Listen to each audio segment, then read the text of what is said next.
Boa noite a todos. Para quem não me conhece, meu nome é Célia, sou psicóloga, coordenadora técnica de políticas públicas e eventos do Conselho Regional de Psicologia. As quartas-feiras no CRP acontecem desde 1998 e a partir de 2010 nós iniciamos também com a modalidade online, com a gravação e transmissão em tempo real na rede de computadores. Então é possível participar presencialmente ou online. Então quem por algum motivo, seja pela distância de moradia ou que é das proximidades, mas não vai dar tempo de chegar aqui, pode acompanhar então na rede de computadores, acessando o nosso site, o www.crppr.org.br. Daí lá tem um formulário, o pessoal que quer participar preenche os dados e daí mandam suas questões, seja questionamento, perguntas ou posicionamentos a respeito do tema, e pode dirigir perguntas para os palestrantes da noite. Cada mês nós temos um tema central, que é subdividido então em subtemas. Este mês a gente tem a pretensão de falar sobre a psicologia e o mundo do trabalho. O mundo do trabalho é muita coisa. Então, obviamente, serão faces, do mundo do trabalho. Para hoje,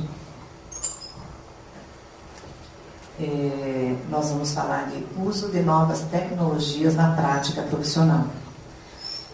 E para dar conta, pelo menos, de fomentar o nosso debate, nós vamos contar com 3 convidados. Mariana Patitucci Bacelar, que é psicóloga, graduada pela Universidade de Tuiuti do Paraná, especialista em gestão comercial e vendas pela Universidade Positivo, sócia-diretora do Grupo CIP, ex-conselheira do Conselho Regional de Psicologia do Paraná, presidente da Comissão Eleitoral do CRB 08, nesse processo eleitoral que está acontecendo agora, este ano, 2013, colaboradora da Comissão de Psicologia Organizacional e do Trabalho, professora universitária na FACEL. Daniela Esbanhoto Duarte, que é advogada trabalhista, militante em Curitiba, componente da banca de advogados do escritório Anderson Balão Advocacia, formada pela Faculdade de Direito de Curitiba, especialista em Direito do Trabalho. E Paulo Moacir da Silva, que é graduado em Administração,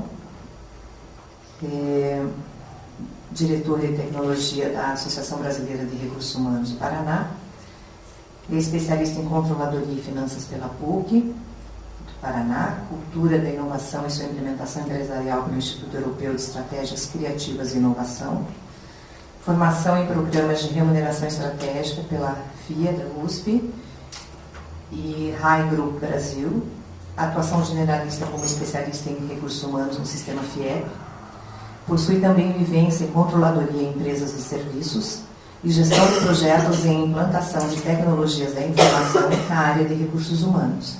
É membro do Conselho Fiscal da Previsc, Previdência Complementar, coautor do livro Organização Inspiradora e Pessoas Realizadoras. A gente combinou aqui que a Mariana começa com a sua exposição, seguida do Paulo. A Daniela deve estar presa no trânsito. Se ela conseguir chegar a tempo, até a gente combinou nessa ordem para dar um tempinho para ela poder participar da mesa. Então, passo a palavra para a Mariana. Após as exposições, a gente abre para debate. Boa noite a todos os presentes. Boa noite a todos que estão nos assistindo online. Eu quero compartilhar um pouquinho com vocês da minha experiência prática em relação ao que eu tenho visto de novas tecnologias e qual é a nossa realidade no ambiente de trabalho, no ambiente profissional da psicologia. Só para eu entender um pouquinho do público, todos os que estão aqui são psicólogos ou estudantes de psicologia? Legal. Então, a primeira questão que eu percebo que a gente tem que lidar, a minha formação é em psicologia e minha atuação é dentro da área de psicologia organizacional do trabalho. Então, eu tenho uma empresa que está no mercado há 10 anos na área de psicologia e atuamos boa parte dos nossos serviços vinculados à área de psicologia organizacional do trabalho. E uma das questões que a gente tem lidado de forma bem prática é com a conexão 24 horas das pessoas na tecnologia. Então, hoje, isso tem nos apresentado com vantagens e desvantagens. Isso tem nos apresentado com questões que a gente percebe de forma mais subjetiva ou questões bem práticas que a gente tem que lidar dentro da organização. Então, a primeira questão que aparece relacionada à conexão 24 horas, e o que eu estou chamando a conexão ao mundo 24 horas, é que hoje boa parte das pessoas, ou seja, por necessidade profissional, ou seja, por uma questão pessoal, ela está conectada à internet, seja por um tablet, seja por seu telefone, seja por um local que ela está 24 horas. Então, as pessoas tendem a estar ligadas à tecnologia durante um longo período. Eu sugiro que você coloque o aparelho assim, colocar o tempo todo ligado embaixo. Tá? Melhorou? Cada movimento que você faz no corpo está junto. Tá. Novas tecnologias. Novas tecnologias que ainda não estão funcionando 100%.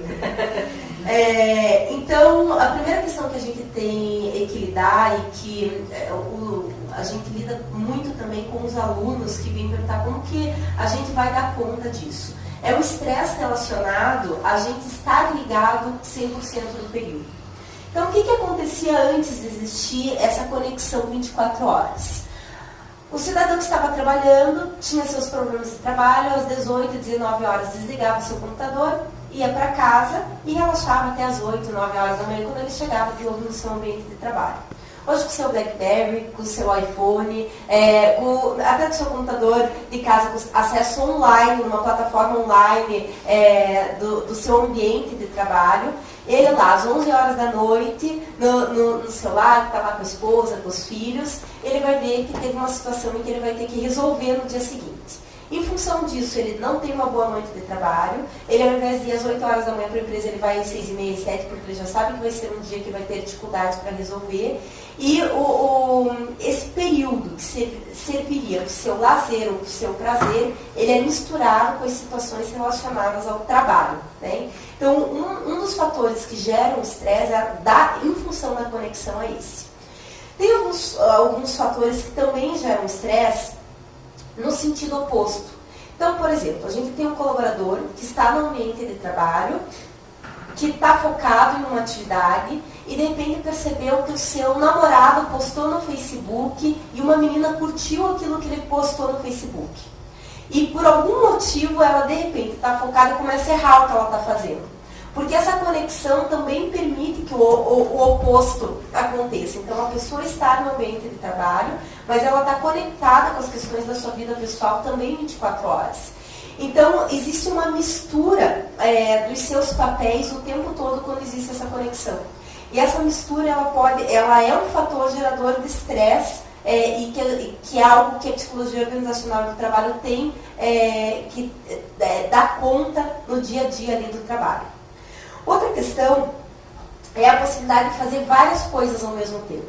Essa conexão 24 horas, ela também faz com que a gente esteja aqui, né? Então, por exemplo, eu utilizo o BlackBerry para trabalhar, eu utilizo iPad. Eu tenho câmera, monitoramento na minha casa. Então, eu estou trabalhando, às vezes eu abro o iPad e vou ver como que tá, o que minha filha está fazendo em casa. Ela fica com a babá, eu dou uma olhadinha, uma espiadinha lá, vejo se está tudo bem, legal. Troco um e-mail, vamos dizer lá, para marcar uma consulta médica. Então, tudo isso vai acontecendo ao mesmo tempo. Isso também é um fator que a gente tem que lidar hoje no dia a dia. Então, eu penso assim, eu tenho aquele colaborador trabalhando comigo, ele me parece desmotivado porque ele não está conseguindo realizar as atividades. Mas quando eu vou ver, ele está usando o WhatsApp, ao mesmo tempo que ele está utilizando o Skype, ao mesmo tempo que ele está utilizando a câmera que está monitorando a casa. Então, legal, ele está fazendo um trabalho de alto nível de responsabilidade. Minha filha tem 1 ano e 2 meses. Esses dias eu estava trabalhando, dei uma espiadinha lá e eu vi que ela estava na beiradinha da escada, que ela subiu um degrau da escada. E eu fazendo uma planilha, né? Daí eu vi que ela subiu o 2º degrau da escada. Daí eu parei e liguei e falei, Cris, você está vendo o que está acontecendo aí em casa? Porque a Amanda, não, estou vendo, ela estava, só que eu não consegui enxergar ela da câmera.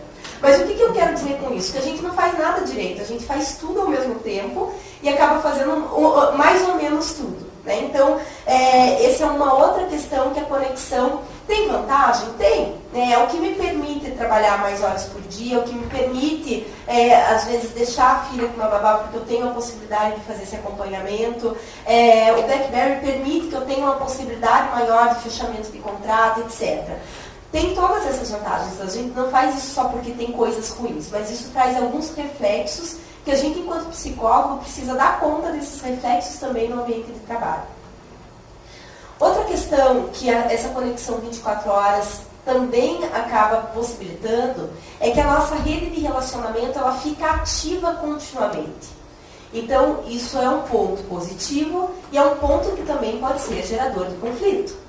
Então, a partir do momento que eu estou conectado e que eu tenho lá, seja um Facebook, seja o próprio WhatsApp lá no celular, seja qualquer coisa que possibilite, é legal porque assim, eu tenho contato com a pessoa que eu conheço há 15 anos, há 20 anos, isso vai me gerar boas possibilidades profissionais, possibilidades na minha vida pessoal, mas ele também vai gerar conflito, né? Porque o que eu estou contando, isso é muito comum da gente vivenciar no ambiente profissional. Então, a pessoa está trabalhando, de repente ela sai a gente trabalha com muita gente nova lá na empresa. A pessoa está trabalhando, de repente ela sai do ambiente de trabalho e volta do banheiro com o olho inchado de chorar. Mas o que aconteceu? Eu acabei de ver no celular que a ex-namorada do meu namorado estava conversando com ele na rede social. Eu vi a mensagem que foi trocada. Então, ele também possibilita essa questão de ativar contatos mais antigos. Né? Então, tem uma coisa muito legal, que ela pode ser usada com benefício muito bom, mas que também pode causar estresse nessa mistura de papéis no dia a dia. A questão da gente estar conectado 24 horas faz com que a gente não se desligue nunca. Eu não sei quem de vocês trabalha conectado, que tem um BlackBerry, por exemplo, e que às vezes 2 horas da manhã, que você deu uma acordadinha e está aquela luzinha vermelha piscando, às vezes é irresistível, você dá uma olhadinha rápida para ver o que é. E às vezes é um maluco de um cliente trabalhando às 2 horas da manhã e perdeu o sono também. Daí você pensa, só vou responder rapidinho, ninguém vai me responder agora. Daí você responde lá, sim, é possível marcar isso para amanhã. E daí passa 5 minutos, a pessoa responde também. Então quando você se dá conta, você está ligado 24 horas no dia, relacionado. Eu vou direcionar aqui um pouquinho mais para as questões direcionadas para o trabalho, que essa é a minha especialidade, mas a gente fica ligado 24 horas. Isso nem sempre é saudável para a própria empresa. Porque embora tenha aquele colaborador ligado 24 horas, ele vai ter um colaborador com um nível de estresse tão grande que a produtividade mesmo vai diminuir. E a gente tem se deparado também com uma questão da conexão 24 horas, que hoje, como isso é algo mais atual e a nossa legislação trabalhista é muito antiga, tem algumas coisas que ainda não se encaixam na legislação. Então, por exemplo, existe hoje alguns profissionais que entram numa reclamatória trabalhista solicitando hora extra porque estava respondendo e-mail meia-noite. E a nossa legislação hoje não contempla se isso é hora extra, se não é hora extra. Alguns juízes entendem que sim, outros entendem que não. Então, a gente tem a tecnologia andando numa velocidade e a legislação andando numa velocidade diferente do que a tecnologia. Então, vamos lá. Fora a questão da conexão 24 horas, eu quero falar também um pouquinho da questão do relacionamento por redes que hoje se permite. Uma das questões que eu percebo é que a tecnologia mais avançada, ela está afastando um pouquinho as pessoas da relação pessoal e está fazendo com que as pessoas se relacionem de forma mais virtual, entre aspas. Então, hoje, provavelmente, a gente tem um público pessoal menor e um público virtual maior, porque isso está sendo transmitido de forma online. Então, as pessoas estão perdendo um pouquinho esse contato pessoal. Esse ano, por exemplo, as eleições do Conselho, elas vão acontecer, mais ou menos 85% dos psicólogos, eles vão votar online. Então, quer dizer, eles vão votar pela internet. Acontecia de 3 em 3 anos uma coisa muito legal aqui no Conselho. Todos os psicólogos de Curitiba e nas suas regiões compareciam aqui no Conselho. Então, era uma oportunidade de relacionamento em que você encontrava desde o psicólogo, que era o CRP número 001, até o psicólogo mais novo, com possibilidade de voto, que você encontrava as pessoas que você se formou junto, que você não vê há 10, 15, 20 anos, e que hoje isso vai perder. Né? Por quê? Porque é uma coisa ruim? Não, a gente tem que acompanhar a tecnologia, a gente tem que estar nesse ritmo, é uma coisa boa, isso vai possibilitar que mais psicólogos votem. Mas tem também as desvantagens, porque isso acaba incentivando, favorecendo que a gente perca os vínculos afetivos e pessoais. Então, isso acaba interferindo tanto no processo do trabalho, principalmente na nossa vida. A gente acaba ficando um pouco mais triste, a gente não tem tanta oportunidade de ter esse contato pessoal, de fazer novos contatos, de ampliar a nossa rede de relacionamento real. Isso que eu estou contando não é uma coisa que acontece de vez em quando, é uma coisa que acontece no dia a dia, né? Então, a própria Célia acabou de cumprimentar o Paulo e falou assim, nossa, a gente só tinha conversado virtualmente, né? Então, quer dizer, a gente consegue organizar um evento sem ter contato pessoal com as pessoas. A gente consegue selecionar pessoas hoje sem ter contato pessoal com as pessoas.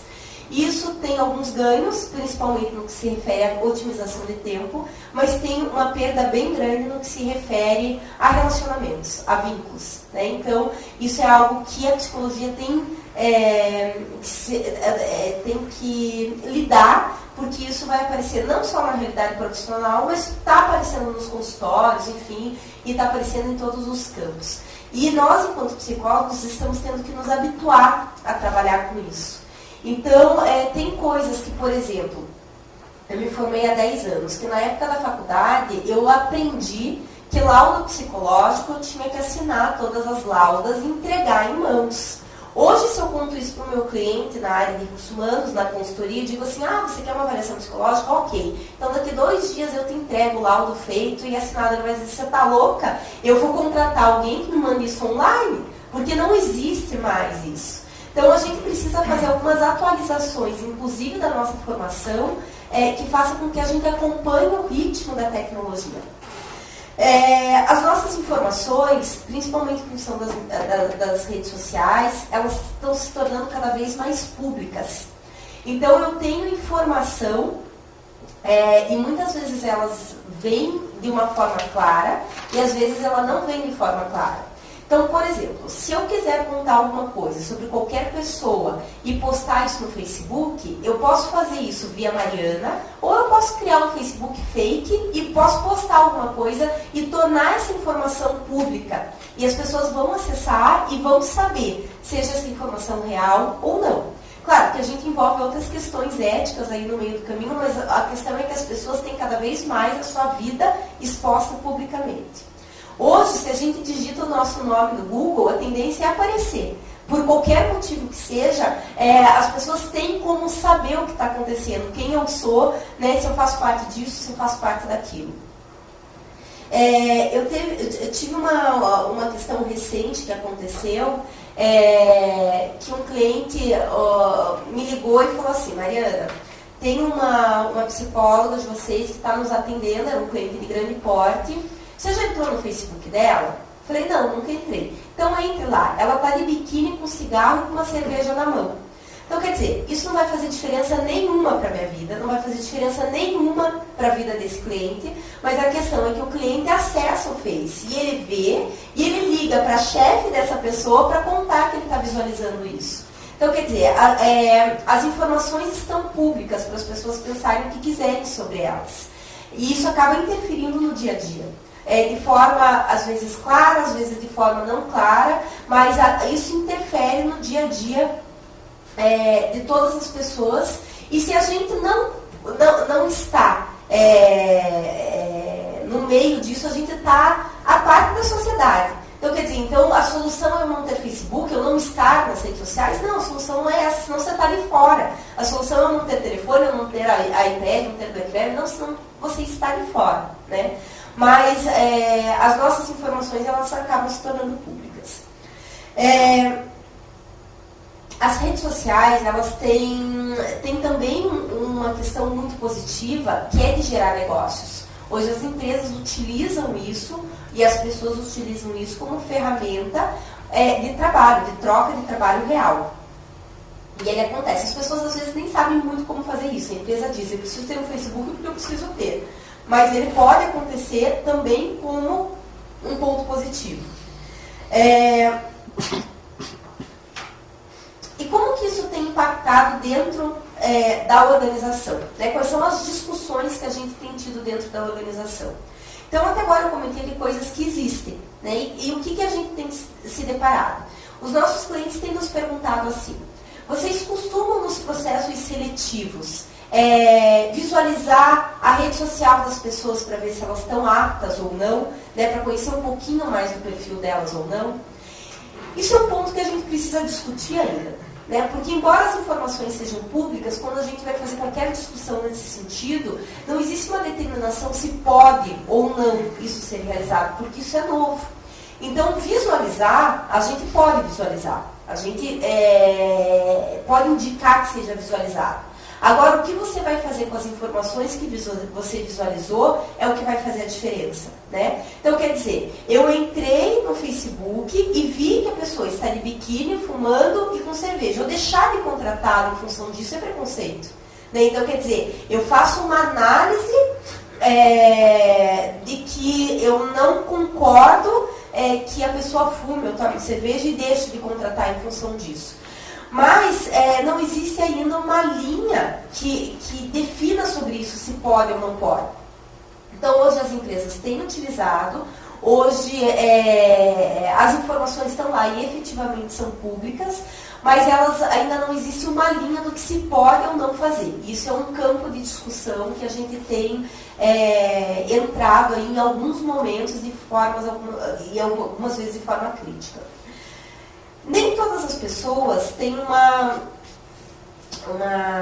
vamos supor lá, uma percepção de que a informação lá é pública. Por quê? Esses dias, por exemplo, a gente estava ministrando um treinamento em cliente e o que a pessoa estava contratada e ela postou no Facebook assim, 17h45, uma foto dela assim, com uma plaquinha. Faltam só 15 minutos, graças a Deus. Então, quer dizer, ela está postando isso, ela está contando que ela não está gostando daquele ambiente de trabalho. E aquilo é público. Né? E pior, ela chama o chefe dela, né, o superior, o diretor, para ser amigo dela no Facebook e compartilha aquilo com todo mundo. Então, quer dizer, a gente teve uma outra situação de uma colaboradora nossa temporária essa semana, que não contou para ninguém que estava grávida, mas ela postou o teste de gravidez dela no Facebook. Então, quer dizer, todo mundo estava sabendo, né, porque ela postou e ela chamou todas as pessoas para serem amigos dela do Facebook. Então, são situações em que a gente tem que discutir. O que a gente vai fazer? Eu, enquanto empresa, eu tenho acesso à informação de uma forma não oficial, mas de uma forma pública. E o que eu faço com isso? Então, quais são as questões que a gente tem que lidar no campo do RH? Eu posso divulgar essa informação, eu não posso, eu devo conversar, eu não devo conversar, se eu conversar eu estou expondo, né? Se eu contar que eu vi aquilo. Então, quais são as informações? Eu posso contar o que eu tenho adotado como padrão, mas que isso não é uma regra. Né? Eu entendo que se a informação está lá e ela é pública, ela pode ser compartilhada sem problema nenhum. Eu posso chamar aquele colaborador e dizer, eu vi que você postou isso no Facebook, eu gostaria de saber se você está insatisfeito, o que isso representa e eu acabo utilizando essa informação para uma conversa. Mas isso ainda não existe uma legislação que fale sobre isso, que diga pode ou não pode. Então, o que eu gostaria de compartilhar um pouquinho, para a gente, como a Célia colocou, fomentar uma discussão e fomentar um debate depois, é o que a gente tem enfrentado aí nas situações do dia a dia de trabalho. O que a gente tem ouvido muito a discussão? Hoje a gente trabalha nas empresas com toda uma geração que é ligada em tecnologia. Então, eles vão trabalhar numa empresa da qual a política não pode usar telefone no ambiente de trabalho. Isso é como se fosse arrancar um braço para essa geração nova. Né? Então, quer dizer, a gente está proibindo uma coisa que é a extensão deles hoje. Eles não estarem conectados é uma loucura para eles. A gente vai lidar com situações em que é proibido acessar e-mail no horário de trabalho, mas a única conexão que se tem com a internet é no momento ali do almoço, no próprio ambiente de empresa. Então, outras questões que a gente tem tido que lidar e que os nossos clientes têm perguntado é como que a gente vai lidar com toda uma geração que é ligada em psicologia, com toda uma geração de chefias que ainda não era da época da tecnologia, e a gente tem que lidar com esse conflito de gerações dentro de uma mesma organização, com ideias e com conceitos diferentes em relação à tecnologia. Então, o que eu queria compartilhar com vocês nesse primeiro momento, até em função do nosso tempo ser mais apertado nesse primeiro momento, é algumas questões críticas que têm aparecido no ambiente de trabalho, para depois a gente poder discutir e conversar um pouquinho mais a respeito disso. Ok?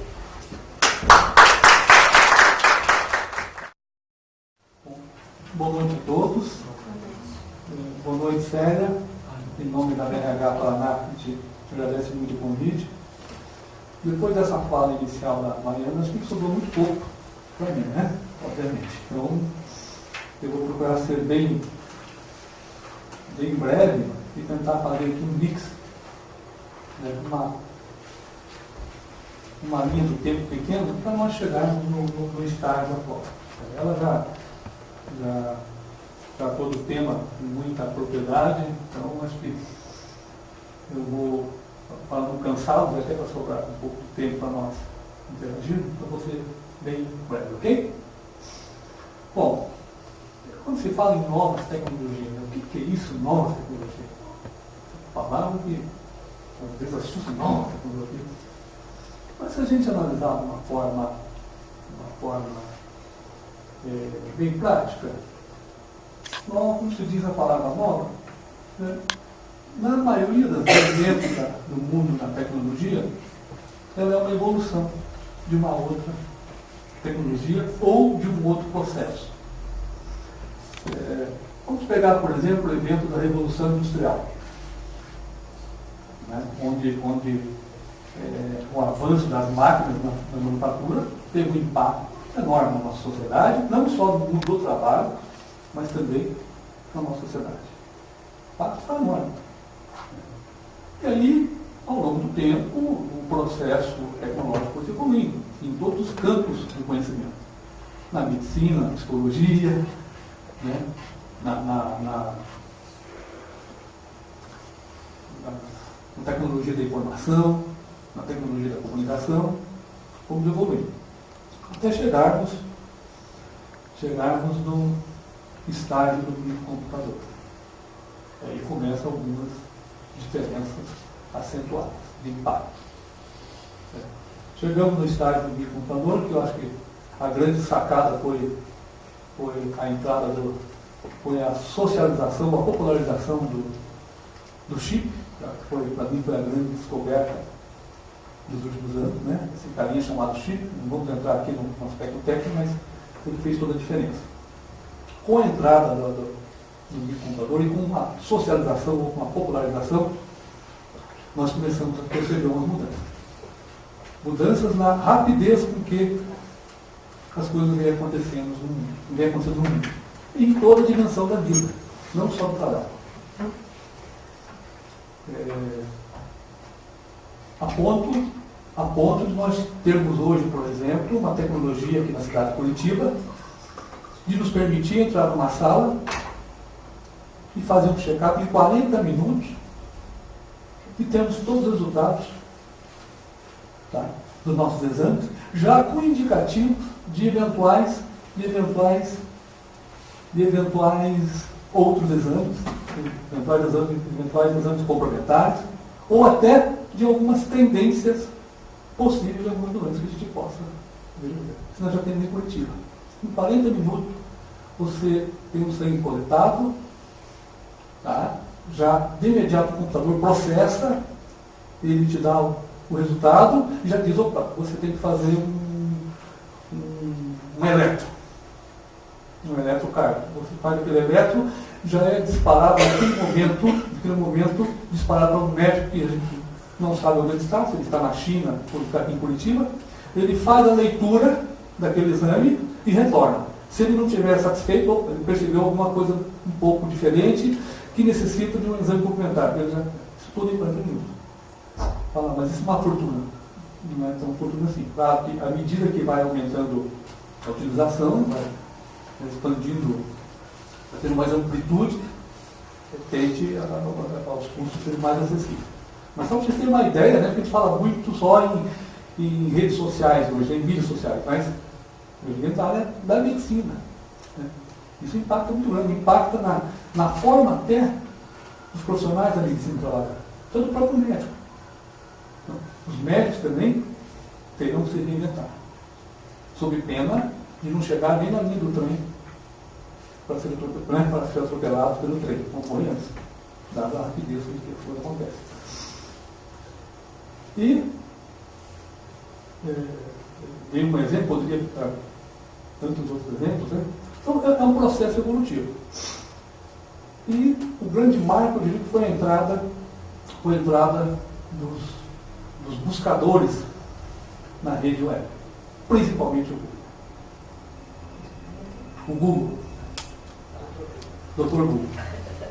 Ali a coisa começou a mudar e mudar muito. Por quê?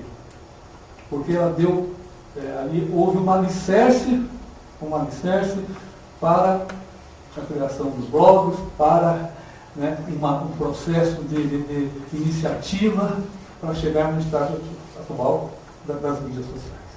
Então, o Google ele teve um impacto muito grande, muito marcante. Vamos dividir ali do tempo, acho que nós tivemos alguns marcos ali, né? Então, a socialização do computador, né? A entrada da internet, né? E os buscadores, entenda-se o principal, o Google, até chegarmos nas mídias sociais. E as mídias sociais está sendo o grande marco do nosso momento. E o impacto na forma de nós trabalharmos está sendo grande.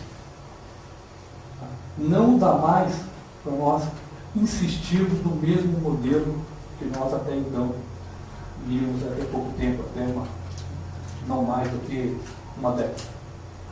Não dá mais esse modelo. Nós temos que entender, enxergar isso como uma oportunidade de construir uma nova forma de trabalhar. Né?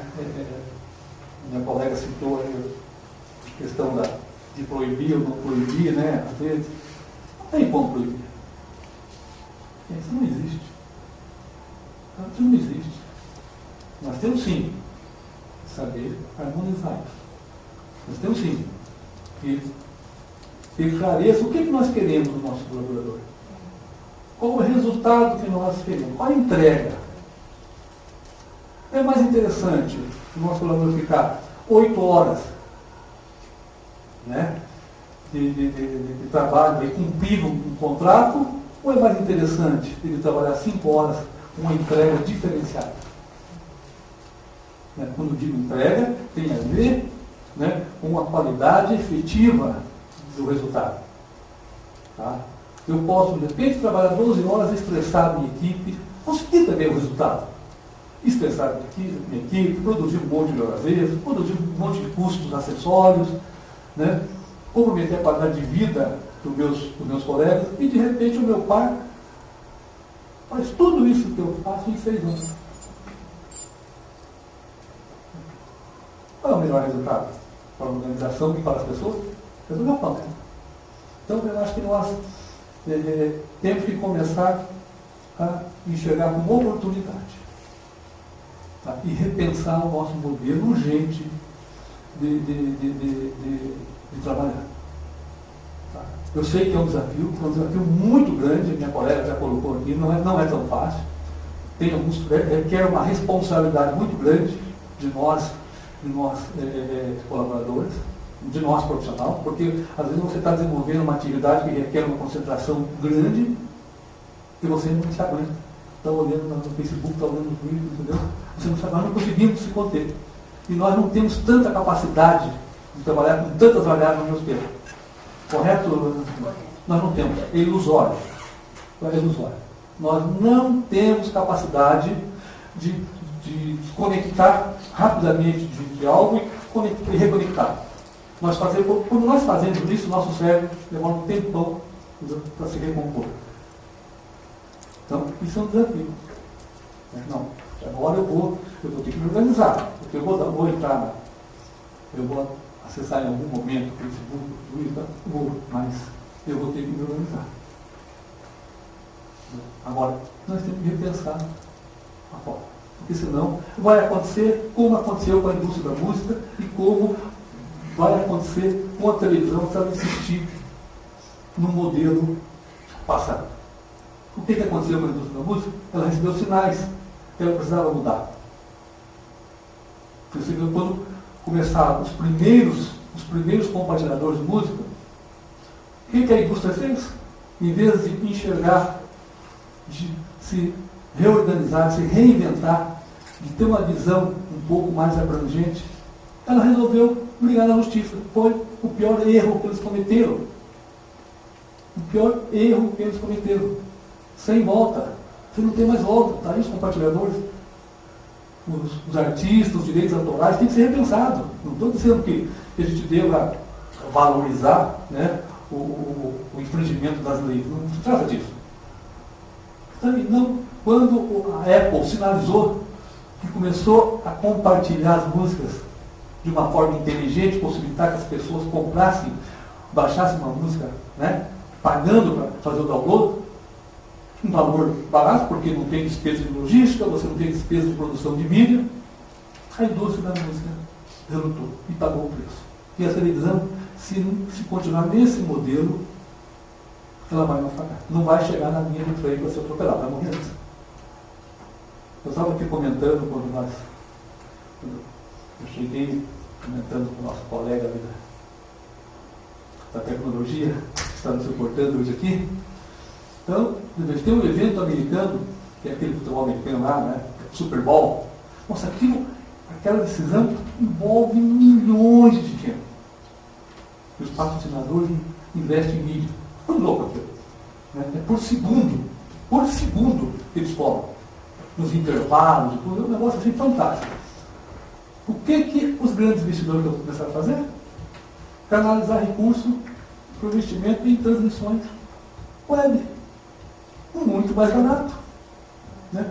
E o resultado é enorme, porque você abrange um público muito maior, né? Personalizado, de repente, eu não quero ver tal propaganda, eu quero ver a propaganda do patrocinador lá do meu atleta lá. Vamos ver lá, do cara que eu sou fã, ou da cara. Então, isso está tendo um impacto já nesse momento. No ano passado, os investimentos do Super Bowl já foram muito canalizados em outras mídias. E se joga a televisão não se mudar. Estou dando sim alguns exemplos, eu não estou nem seguindo muito a hora porque minha colega foi tão perdido na fala. Então, estou colocando para vocês aqui alguns temas para a gente só provocar mesmo, né? Então, lá da Revolução Industrial, eu coloquei a Revolução Industrial, coloquei o microcomputador, falei do chip, falei dos buscadores, até chegar nas mídias sociais. Então, bloquearmos acesso a Twitter, a Facebook, quando os e-mails, já para essa nova galera, os e-mails eram antiquados. O e-mail foi uma ferramenta antiquada para a geração, para a nova geração. Antiquado. Vai continuar sendo usado aí no tempo? Vai. Mas antiquado. Eu tenho, por exemplo, sobrinhos que eles têm um e-mail porque foram obrigados a ter e-mail para abrir uma conta numa mídia, isso. Por que eu não tenho e-mail? Filho do meu avô, por que eu não tenho e-mail, tio? Se eu tenho tudo no. Entendeu? Se alguém quer mandar um anexo, manda pelo Face, manda pelo PET, pelo Instagram. Né? Então, e aí, agora, tem os pontos aí de preocupante, a gente tem que chegar com um desafio e é urgente. Também já citado aqui. Quer dizer que eu consigo ficar Eu consigo ter 800 amigos na rede social, mas não consigo sequer dar um bom dia para um colega meu. Sequer eu consigo ir para um debate, para uma discussão, eu não consigo. Por exemplo, tem umas pessoas que se eu colocar algumas besteiras assim, simples, né? No Face ela vai lá e discute. Quem for do elevador, normalmente vai dizer bom dia.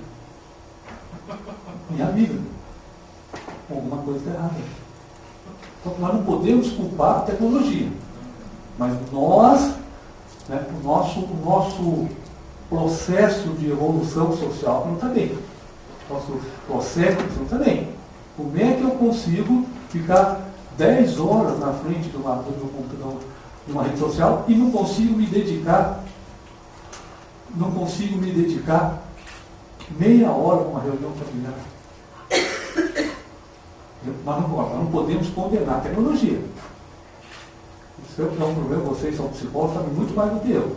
Mas desde que o mundo é mundo, né, nós temos aí as contradições, grandes contradições na sociedade. Né? Então, hoje a tecnologia permite produzir gênero alimentício em sobra para toda a população. Nós, sabe? No entanto, nós temos gente miserável no mundo, morrendo de fome. Não podemos condenar a tecnologia. A tecnologia nos permite hoje perfeitamente. Nunca produzimos tantos grãos, tantos alimentícios como agora. Nossa capacidade produtiva é enorme. No entanto, nós temos gente morrendo de fome. Então, veja, são coisas distintas. Nós estamos hoje, né? Concentração de renda. Sempre nós tivemos concentração de renda. Ela está aumentando, infelizmente. Por conta da tecnologia? Não. Por conta do egoísmo nosso, por conta do comportamento. Entendeu? Então, tem aí alguns desafios urgentes. Eu estou vendo que muitas organizações ainda não se deram conta. E é sério. A nossa estrutura do judiciário trabalhista, né, tem comentário, com todo respeito. Né, a nossa legislação ela precisa ser revisitada urgentemente. Ela precisa ser readequada, né, com os novos tempos. Então, são assim desafios bem grandes que nós temos pela frente, né, e impactam diretamente em toda a dimensão da vida.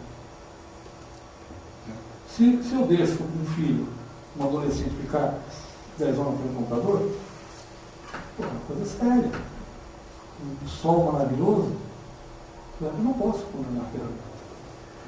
Eu tenho que rever o meu processo de educação. Né? Então, e não tem mais volta. A velocidade é difícil nós prevermos, projetarmos o futuro. Até pouco tempo atrás, nós fazíamos projeção de 2 anos, 5 anos. Muito difícil nós fazermos qualquer projeção. Porque a velocidade é muito grande. E vai ter Face, daqui a pouco vai embora o Face, mas a cultura está internalizada, já entra numa outra ferramenta. Não tem possibilidade de ser diferente. Tá?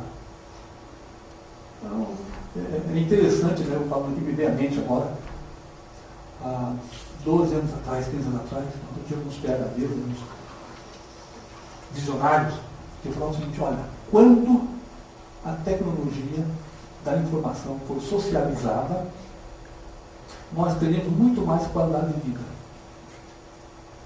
Nós vamos trabalhar menos. Vamos trabalhar 30 horas. Nós vamos trabalhar 20 horas. Pois é. Está aí a tecnologia. Nós estamos ultra conectados 24 horas. E as pesquisas indicam que nós estamos trabalhando 15% a mais. Sem perceber. Sem perceber. Tá? Porque eu estou no trânsito conectado, eu estou trabalhando, eu estou no celular, eu estou numa rede social, surge uma demanda, né? A minha empresa me aciona a qualquer momento, porque é fácil me localizar. Antes eu não podia levar o escritório para casa. Eu não podia levar, né? O planejador de produção, eu não podia levar os equipamentos fundamentais para casa. Depois eu levo. Então, tudo isso aí com desafio. Eu vejo muita teoria, muita discussão, mas as questões práticas mesmo, o resultado prático, eu vejo ainda muito lento. Muito lento. Na relação do trabalho, não se fala. Nós precisamos ser um pouco mais rápido, senão nós vamos ter problema. E nós estamos ainda perdendo, nós estamos provocando, só para finalizar, nós estamos provocando uma desconexão de conhecimento. Nós temos hoje uma população ativa cada vez mais envelhecida, e nós temos um público jovem entrando. Um público totalmente plugado, conectado, enfim. E não está havendo um cuidado, e não é tão fácil fazer com essa transição. Essa transferência de conhecimento. A ponto de nós estarmos hoje, no mundo hoje, vivendo, vamos pegar no Brasil. No Brasil nós temos, claro, que envolve outras questões, envolve nossa base de educação educacional, mas no Brasil hoje nós estamos vivendo um verdadeiro apagão de negócio, um apagão de profissionais qualificados. São vários pontos que a gente teria que discutir aqui, não é o fórum, mas um ponto está faltando aí uma transição mais bem pensada e transparente. Então, o que eu gostaria de falar com vocês nesse momento seria isso. Peço desculpas se eu não segui nenhum roteiro, mas eu fiz isso a propósito mesmo, porque acho que tem mais significado aqui a interação e a gente fica à disposição para termos um papo mais descontraído. Obrigado.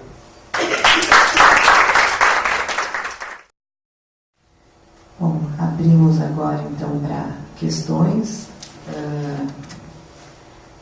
do público presente e do público com uma presença virtual online. Bom, boa noite, primeiramente, Paulo e Mariana. Meu nome é Fabrício, sou psicólogo, estou recentemente aqui em Curitiba, sou de Foz do Iguaçu, estou vindo me aventurar para cá em busca de uma nova oportunidade profissional. E gostaria de compartilhar uma experiência na qual eu estou passando e que eu acredito tem uma relação bem direta aí com as tecnologias, né? Eu vejo que nesse momento em que eu estou buscando uma recolocação profissional, a tecnologia me ajuda muito no seguinte aspecto: eu tenho uma amplitude, eu tenho uma capacidade de acessar diversas vagas, né? Então eu consigo, acredito eu que com a tecnologia hoje, buscar em vários meios, em várias formas, conhecer as vagas que estão disponíveis no mercado para aquilo que eu quero. Mas ao mesmo tempo, eu vejo que a tecnologia, ela distancia de você, por exemplo, hoje o currículo é muito difícil você conseguir entregar em algum lugar pessoalmente. É a internet. Você liga numa agência de recrutamento e seleção, liga numa empresa, não tem outro meio a não ser você disponibilizar no banco de dados da empresa. Então eu vejo que isso, por um lado ajuda, mas por outro dificulta, né? Porque eu não consigo, entre aspas, vender meu peixe, eu não consigo, as pessoas não me recebem para eu colocar, para eu expor aquilo que eu tenho de perfil profissional e pessoal, né? Que eu acredito que pessoalmente a gente consegue ter essa relação muito melhor do que com a tecnologia, né? Então eu acho que vem muito de encontro esse momento que eu passo com o que vocês colocaram, né? Então é uma coisa que eu gostaria de compartilhar, então que eu vejo que por um lado se ganha muito, mas por outro se perde bastante também na hora da busca de uma nova vaga no mercado de trabalho e trabalhar dentro das empresas. Fabrício, eu acho que a gente volta para uma questão que eu comentei, que eu acho que a tecnologia, ela ganha tempo, ela ganha agilidade, mas ela perde a relação. Eu tenho uma questão curiosa que lá na empresa a gente também está desenvolvendo um portal de emprego e que hoje funciona exclusivamente com a... Não fala? Tá alto. É que eu te falei que era para falar. Eu vou obedecer. E que a gente também está desenvolvendo uma plataforma que hoje funciona só na plataforma do Facebook. Então ele está no ar mais ou menos 3 meses e a gente tem em torno lá de 4.000 curtidas, ou eu não sei o número atualizado, 4.000, 4.200. E esses dias uma pessoa escreveu lá e a pessoa responsável pelo abastecimento desse Facebook respondeu: não temos vaga no seu perfil no momento, mas continue procurando, obrigada, abraço. A pessoa respondeu assim: não vou procurar, obrigada pelo recadinho automático que todo mundo me passa. Daí veio uma vaga com o perfil. Daí a Mariana, que é a pessoa que responde, a outra Mariana, ela disse assim: achei uma vaga com o teu perfil, veja lá, acho que te interessa. O que essa pessoa escreveu uma carta de agradecimento pelo retorno personalizado. Então, assim, o que a gente percebe muito, e o Thiago já trabalhou lá com a gente, trabalha acho que com recrutamento e seleção ainda atualmente, o nosso volume, para a gente garantir essa relação personalizada, é muito grande. Então é muito mais fácil eu pegar a relação de todos as 50 pessoas, os 50 e-mails das pessoas que estão participando do processo seletivo e mandar um e-mail automático. Obrigado pela sua participação, continuamos à disposição e encaminhar isso, do que eu te contar. Olha, você não foi aprovado, Fabrício, porque no seu currículo indica aqui que você mora, sei lá, no Boqueirão, a vaga que eu tenho é para Colombo, então isso me parece que é um ponto que dificulta. Então a gente tem isso muito mais do selecionador. O Thiago, então, que já trabalhou com a gente, é uma pessoa que é muito de relação, que faz esse contato pessoal, que atende cada um com todo o respeito e cuidado, mas as pessoas que não são tão focadas para a relação vão fazer isso de forma coletiva. O Thiago está aqui para dizer que eu não estou mentindo, né, Thiago? Que vai fazer a troca por e-mail. Vai dizer obrigada, não temos vaga, ou não vai nem dar o retorno. E daí a gente esquece que a gente está lidando com pessoas que estão procurando emprego, que vai fazer diferença na vida, que estão fazendo, né, você está contando, você viu, de lá para procurar um emprego. Então, quer dizer, você está precisando disso. Então, um sim ou um não vai fazer toda a diferença no teu processo pessoal. Mas a tecnologia nos permite trabalhar sempre com um volume muito grande. E eu não consigo fazer isso com 3.000 pessoas no mês. Eu não consigo fazer isso com 2.000 pessoas no mês. Eu consigo fazer eventualmente. Então, acho que o que você está falando é uma realidade que existe por uma questão do que a tecnologia nos permite. A tecnologia nos permite trabalhar com muita gente, ter muita relação. E óbvio que essas relações não conseguem ser personalizadas e de qualidade, porque elas são relações de retorno automático, elas não são relações de retorno. É muito engraçado que quando a gente trabalha com processo seletivo, vamos supor que eu estou fazendo a sua entrevista. Se eu parar o processo seletivo, a tua entrevista na hora e falar assim: Fabrício, legal, a gente está conversando aqui há 40 minutos e eu já vou te contar que entre os candidatos que eu entrevistei, você é a pessoa que menos atende às características do perfil da vaga que eu tenho. Então, quer dizer, possivelmente você não seja uma das pessoas selecionadas. Agradeço a tua participação, mas eu quero te contar isso com sinceridade. Eu juro que as pessoas agradecem isso. A gente dá um retorno negativo e as pessoas nos agradecem. Falam: nossa, que legal, é a primeira vez que eu estou tendo retorno, muito obrigada. Obrigada por me contar, né, aonde que eu estou errando, o que não está legal. A pessoa sai nos dando beijo e abraço porque a gente está dando um retorno negativo ali na hora da entrevista. Então, o que eu entendo que está relacionado é a questão do respeito pela personalidade de cada um. Né? Então, assim, você sai daquele coletivo e eu cuido do Fabrício no momento da entrevista do Fabrício. E eu acho que, embora a gente, né, como o Paulo bem coloca, que a culpa não é da tecnologia, é das pessoas, né, embora a gente seja engolido por todas essas facilidades que a tecnologia nos traz, a gente é muito carente da questão do relacionamento. Não é afetivo necessariamente, mas é de um relacionamento mais acolhedor, mais cuidadoso. Né? Então, acho que é um pouquinho disso que você está percebendo e é exatamente o que acontece na prática. Bom, meu nome é Thiago, né? Já trabalhei com a Mariana, sou psicólogo, trabalho na área organizacional também. Vim agora de São Paulo para cá de novo, terceiro dia morando aqui de novo. E assim, algumas coisas me chamaram muito a atenção do que vocês falaram. Né? Primeiro, a fala do Paulo, eu achei muito engraçado que ele comentou de gente que às vezes nem curte o que ele fala e nem conversa com ele. Comigo ocorreu exatamente o oposto. Na família, uma parente minha que não conversava comigo, não me dava oi, viu um post meu, discutiu comigo via Face e eventualmente ocorreu um aniversário no qual ela só não me chamou de santo, porque o resto foram vários diálogos que eu não sabia nem que ela sabia falar. Porque ali encontro uma ideia bem oposta. Então, assim, a tecnologia favorece, mas às vezes não favorece nem que você tenha a comunicação adequada. Em termos de recrutamento e seleção, qual foi uma medida que a gente adotou bastante? Foi deixar um analista mais relacionamento 2 horas dia só fazendo divulgação, respondendo como se fosse a área que vocês têm lá. Que acho que é o mais adequado até. Você comentou de uma psicóloga, uma assistente, que o cliente viu no Facebook ela de biquíni e cerveja. E daí eu lembrei também de algumas situações, eu trabalhando com recrutamento e seleção, trabalhei com alguns públicos bem diversos, e dependendo do público, quando é muito relacionamento, eles resolvem que eles vão ser bacana e vão te adicionar no Facebook. E daí também você saber medir, não só o que você põe, mas quem você coloca. Porque foi muito engraçado. Você está lá, à medida que eu tomei, criei 2 Facebooks diferentes. Um profissional, qual o candidato quer me adicionar, está aqui. Então não tem muita coisa, não tem muita informação, não tem muito movimento, pronto, acabou. Acho que isso é uma medida que pode ser tomada até para manter a tua própria capacidade. Torna-se algo mais difícil. Em termos de recrutamento e seleção, é uma ferramenta maravilhosa, mas a gente tem que tomar muito cuidado realmente como se utiliza.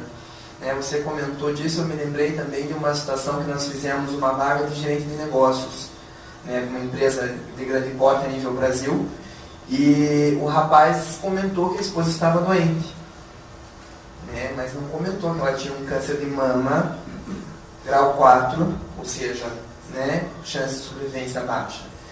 E ele postou fotos com ela no Face. E a minha analista adicionou, ele me adicionou, aceitou, e ela olhou e falou, e agora? O que eu faço? Porque é uma vaga no office, o cara vai trabalhar em casa, a mulher dele está visivelmente com os drenos ainda, e a gente contrata ou não contrata? A atitude que a gente tomou nesse momento foi, bom, você não sabe de nada, a empresa é quem vai decidir, só avise ele para alertar a empresa. Então, olha, nós vimos isso através do seu Facebook, informe a empresa, porque eu não sei qual que vai ser o direcionamento que eles vão dar. Felizmente foi contratado e felizmente não deu problema nenhum por 3 meses. A esposa faleceu logo em seguida. Mas é interessante como que a gente vai ter essa medida realmente, porque nós temos acesso a informações e até as próprias pessoas têm acesso a informações nossas. E como a gente brinca muito, o RH é a vitrine. Então você está ali, você conversa com, dependendo, uma vaga de assistente de cobrança, que era o que eu fazia lá. Às vezes conversava com 15 pessoas durante o dia, às vezes com 10, às vezes com 5. Quantas pessoas não saíam e elogiavam para a empresa? Então, assim, às vezes a empresa liga e olha, nossa, meus parabéns. Tinha um cliente nosso que a primeira coisa que ele fazia, por quem você foi atendido? Por fulano. Atenderam você bem? Atenderam. Como é que é isso da empresa? É boa. Te deram retorno? Deram. E esse cliente era um cliente de São Paulo, ele ligava para quem era reprovado para perguntar se a gente deu retorno, não deu e como é que foi. Que também era um outro cliente de grande porte e a preocupação dele era com a visão da empresa. Então, ver assim, o que ocorre. Existem hoje em dia vários grupos de busca de emprego. Existe grupo no Facebook de RH, de cozinha, de limpeza. E daí é interessante ver como eles até falam das próprias consultorias. Porque eles já colocaram, já vi algumas de consultoria, isso aqui não trata a gente que nem gente, é cachorro, é volume. E ver como é interessante, porque em muitos lugares que você trabalha e você se preocupa em dar evolutiva, como eles elogiam mesmo. Recebi muito esse elogio e muita indicação, principalmente com vocês, de pessoas indo até lá, que a consultoria não é perto do centro, as pessoas indo até lá e falando assim, não, eu vim fazer com você porque você foi respeitoso de tal forma, você fez a entrevista assim, assim, assado, e eu acho que essa é a forma correta de se trabalhar. E passei por isso em São Paulo. Trabalhava na Zona Oeste, o metrô mais próximo ficava a 8 quadras, ou seja, longe de tudo, né, numa região que não tinha fácil acesso de trem, e as pessoas iam e falavam, não, eu vim aqui porque é um restaurante de alto padrão, é uma empresa de grande porte, por causa do atendimento que vocês deram. E colocavam isso em mídias sociais para a gente triar. Então, pode ser uma coisa tanto boa quanto ruim, mas realmente, como que a gente vai utilizar, principalmente em termos de recrutamento e seleção, isso? Eu acho que o Thiago traz algumas contribuições da experiência prática, que é exatamente o que a gente vê no dia a dia, né? Eu acho que as experiências, elas podem ser ruins, mas elas podem ser muito legais. Seja uma foto que foi postada, uma lembrança que a gente tem, né? Então, eu acho que tem coisas muito legais que também podem remeter e que podem ser utilizadas.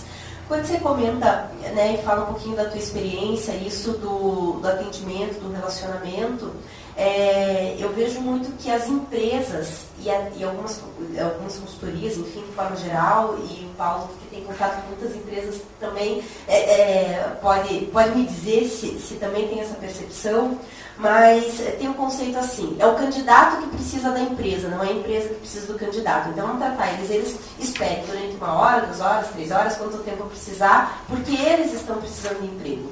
E trazer, usando a fala que o Paulo traz, né, que hoje está faltando mão de obra, é mentira isso, gente. A empresa precisa do candidato tanto quanto a candidato precisa da empresa. Então, essa indicação e essas contribuições que o Thiago traz, elas são fundamentais. Porque a gente precisa, sim, ser escolhido pelo candidato, porque o candidato priorize fazer entrevista na nossa empresa, escolha trabalhar na nossa empresa ou no nosso cliente, nós enquanto consultoria, porque hoje não tem as vagas, tem mais vaga para alguns cargos do que candidato.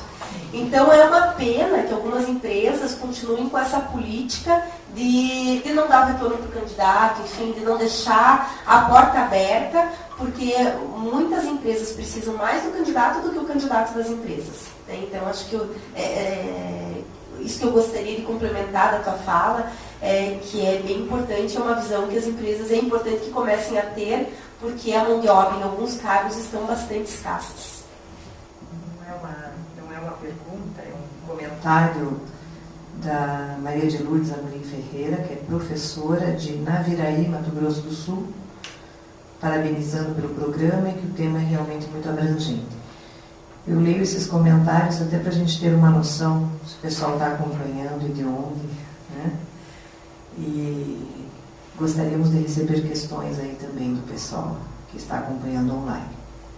Boa noite, meu nome é Denise, sou psicóloga clínica e percebi durante a fala tanto da Mariana quanto do Paulo que ficaram evidenciadas tanto o impacto, né, da tecnologia quanto a dificuldade em manter uma posição diante, enquanto empresa, né, enquanto o mundo do trabalho, diante dessas formas de estar conectado o tempo todo, o quanto isso prejudica no trabalho e, ao mesmo tempo, o quanto isso é impossível de conter. Tem solução? Olha, a tua pergunta é muito simples, né? Muito simples de responder. Eu já tenho aqui umas 10 respostas. Não é fácil, né? É um momento de construção, é um momento de aprendizado. Eu, com toda humildade, não poderia ser diferente, eu diria que não tem receita do bolo, não tem nenhuma forma mágica. Nós temos que estar atento, enxergar tudo isso como oportunidade, né, e sermos inquietos.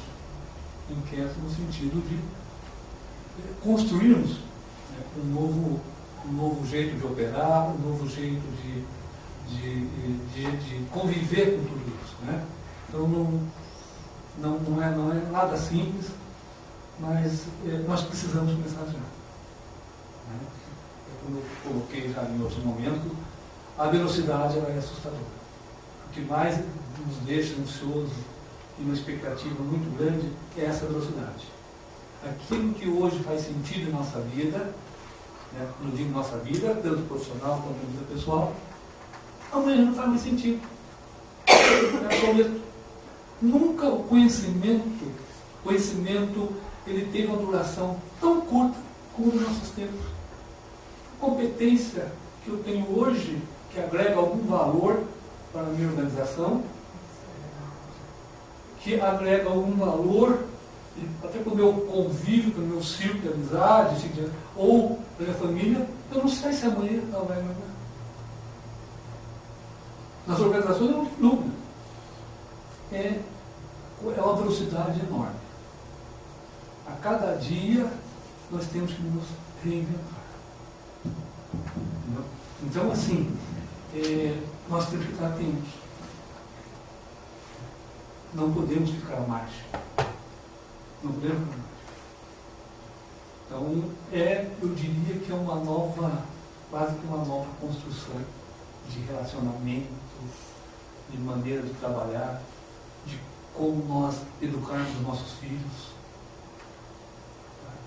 Eu não consigo, o professor Maturana, um dos grandes pensadores assim, da nossa geração, né, em termos de desenvolvimento e comportamento humano, ele diz o seguinte, com uma humildade, ele diz que, olha, do jeito que as coisas se encaminham, eu não duvido que em pouco tempo nós teremos um ser humano com uma outra característica. É até difícil nós, mais ou menos assim, né? Eu não me lembro as palavras. E nós imaginamos. E olha que eu já não sou mais cético. Eu não sou mais cético, porque mudança é realmente. E nós não estamos sendo sufocados pela velocidade da informação, pela velocidade da comunicação, e nós não estamos conseguindo priorizar, não estamos conseguindo conviver, passar por esse aprendizado de uma maneira muito tranquila, não. Não em nenhum sentido. Nós não conseguimos fazer mais, não nos organizamos. Nós temos um monte de ferramentas, um monte de metodologias, mas dá a impressão que nós estamos sempre atrás. Estamos sempre atrás. Então, eu acredito, eu sou muito otimista, eu acredito em dias melhores, não tenho dúvida, né?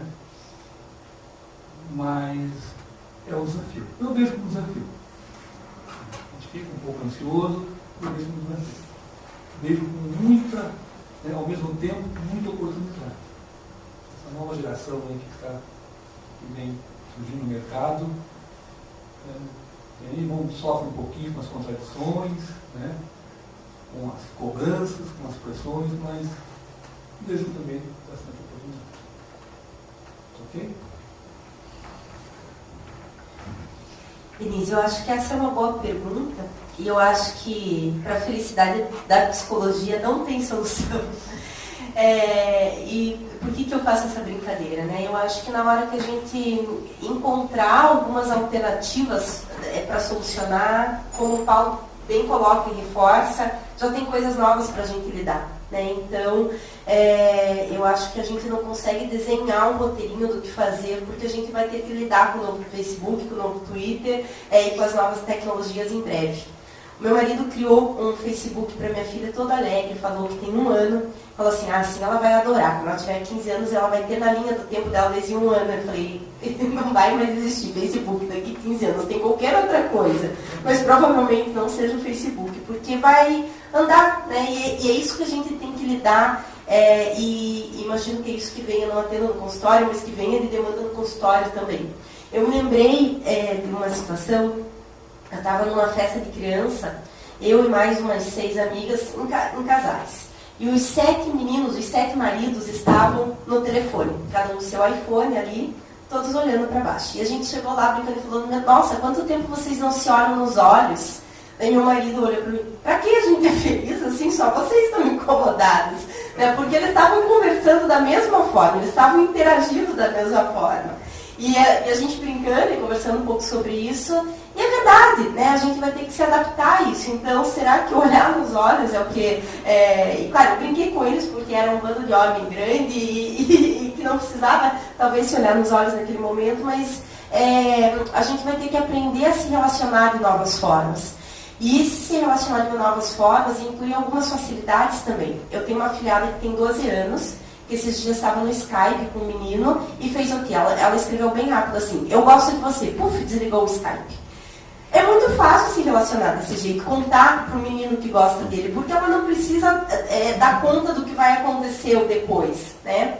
Só que a questão é que isso vai chegar no consultório de alguma forma, isso vai chegar dentro das empresas de alguma forma, e é o que vai nos dar material para trabalhar, né? E assim, acho que o material que nós, enquanto psicólogos, temos para trabalhar não é necessariamente com a ferramenta, mas é o que essas novas tecnologias mobilizam na gente, o que emerge de sentimentos e que isso não muda, né? A raiva, o amor, o ódio, ele vai ser mobilizado só de uma forma diferente. O item que vai mobilizar isso talvez seja diferente. Eu acho que a gente tem que aprender a lidar no dia a dia, dentro das organizações, com isso tudo. Acho que não é uma coisa de outro mundo se as pessoas tiverem a disposição de aprender, a disposição de troca. Se não tiver os conceitos muito fechados, eu acho que funciona. Quem tiver um conceito muito fechado é difícil, né? Então, embora em idade eu seja da geração X, eu diria que eu estou, algumas coisas assim, eu sou super Caxias, eu acho que tem que chegar às 8, ou antes e sair depois do último horário, que não é o que as gestões modernas aplicam, e a gente tem que se adaptar a isso, né? Então, não adianta, a gente tem que ter o conceito de flexibilidade horária, senão você não vai trabalhar com mais ninguém, que as pessoas vão trabalhar de piercing, que as pessoas vão trabalhar de dread, que vão tatuado, né? Então, eu tenho uma tatuagem que ela anda escondidinha, mas assim, não adianta. Eu estava dando um treinamento hoje numa empresa que a pessoa tem o braço inteiro tatuado, né? E é assim que funciona. E ou eu vou me adaptar a esse conceito, ou eu não consigo trabalhar com ninguém, né? Não tem ninguém interno trabalhando junto comigo, e assim qualquer outra empresa. Ou eu não vou me relacionar de uma forma adequada com ninguém no ambiente de trabalho, com nenhum colega de trabalho. Então, eu acho que o que a gente tem que estar é muito disposto a encarar isso tudo e lidar com a diversidade em que... Enfim, acho que o que mudou em termos de relação é que a diversidade está mais explícita, né? Então, antes ela era mais guardadinha. Todo mundo se vestia, coloca uma roupa bonitinha, está guardadinho, e o que acontecia dentro de casa não era problema de mais ninguém, porque ninguém nem ficava sabendo. Agora a gente tem que lidar com isso, e é difícil ter que lidar com isso, porque é muito mais fácil se eu não visse isso no Facebook. É muito mais fácil o meu cliente não me ligar, porque é um problema mais no dia que a gente tem que dar conta. Então, eu acho que não tem uma solução, mas eu acho que existe uma possibilidade da gente aprender a lidar com isso tudo. Bom, é claro que minha pergunta foi só uma provocação, né? No consultório acontecem situações das duas pontas, né? Tanto o profissional que chega contando que desenvolveu, a empresa dele ou aonde ele trabalha desenvolveu uma metodologia onde está bloqueado o Facebook, semana seguinte ele chega indignado porque o funcionário conseguiu quebrar essa regra, bloquear, quebrar esse bloqueio, instalou não sei o que, enfim, transgrediu, né? Aí chega a outra ponta que é a pessoa que transgride. A regra é clara, mas ela é quebrada, né? Isso faz parte. Nas famílias, aquela reunião de domingo já não é mais só para falar, trocar receitas e tudo mais, né? Trocam-se experiências profissionais. Minha empresa está desenvolvendo um programa para isso. Contratei uma empresa para desenvolver um programa que impeça, que bloqueie, que não permita. Aí como que você convive? Porque o dia a dia, ele é real. A gente está falando de situações virtuais, mas é real que isso tudo aconteça. Nas empresas, no consultório, em casa, em qualquer lugar. O preço que se paga, penso eu, pela tecnologia, onde se perde, se ganha, como tudo, né? Eu acho que você colocou muito bem, Mariana, a questão da afetividade, a questão de partilhar emoções, isso tudo eu vejo como um prejuízo, principalmente para os mais jovens. E acho que a gente tem que adotar. Eu, por exemplo, eu tenho um critério. No meu Facebook, é evidente que ele é particular, ele é meu pessoa, independente de ser psicóloga. Mas eu não adiciono pacientes.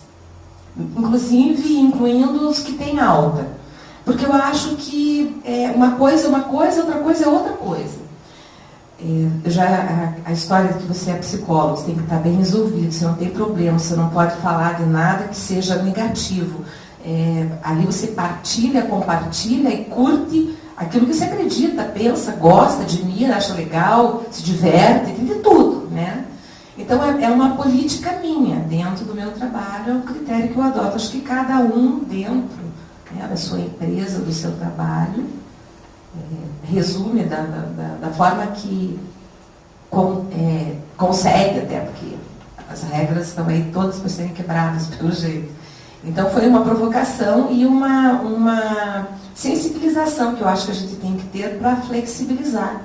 Porque realmente eu acho que é impossível. Eu tenho a impressão que do jeito que está, já é impossível conter, não tem como. Você não pode mandar desligar teu celular, só que no conselho que pode, porque dá interferência. Mas não tem como mandar desligar, né? Desligue seus celulares. Em consulta não é desligado. Né? Alguns atendem por necessidade, porque acham que é necessário. Enfim, faz parte já do nosso dia a dia. Eu acho que você traz uma provocação bem interessante nesse sentido, que é um pensar que a gente tem que fazer, né?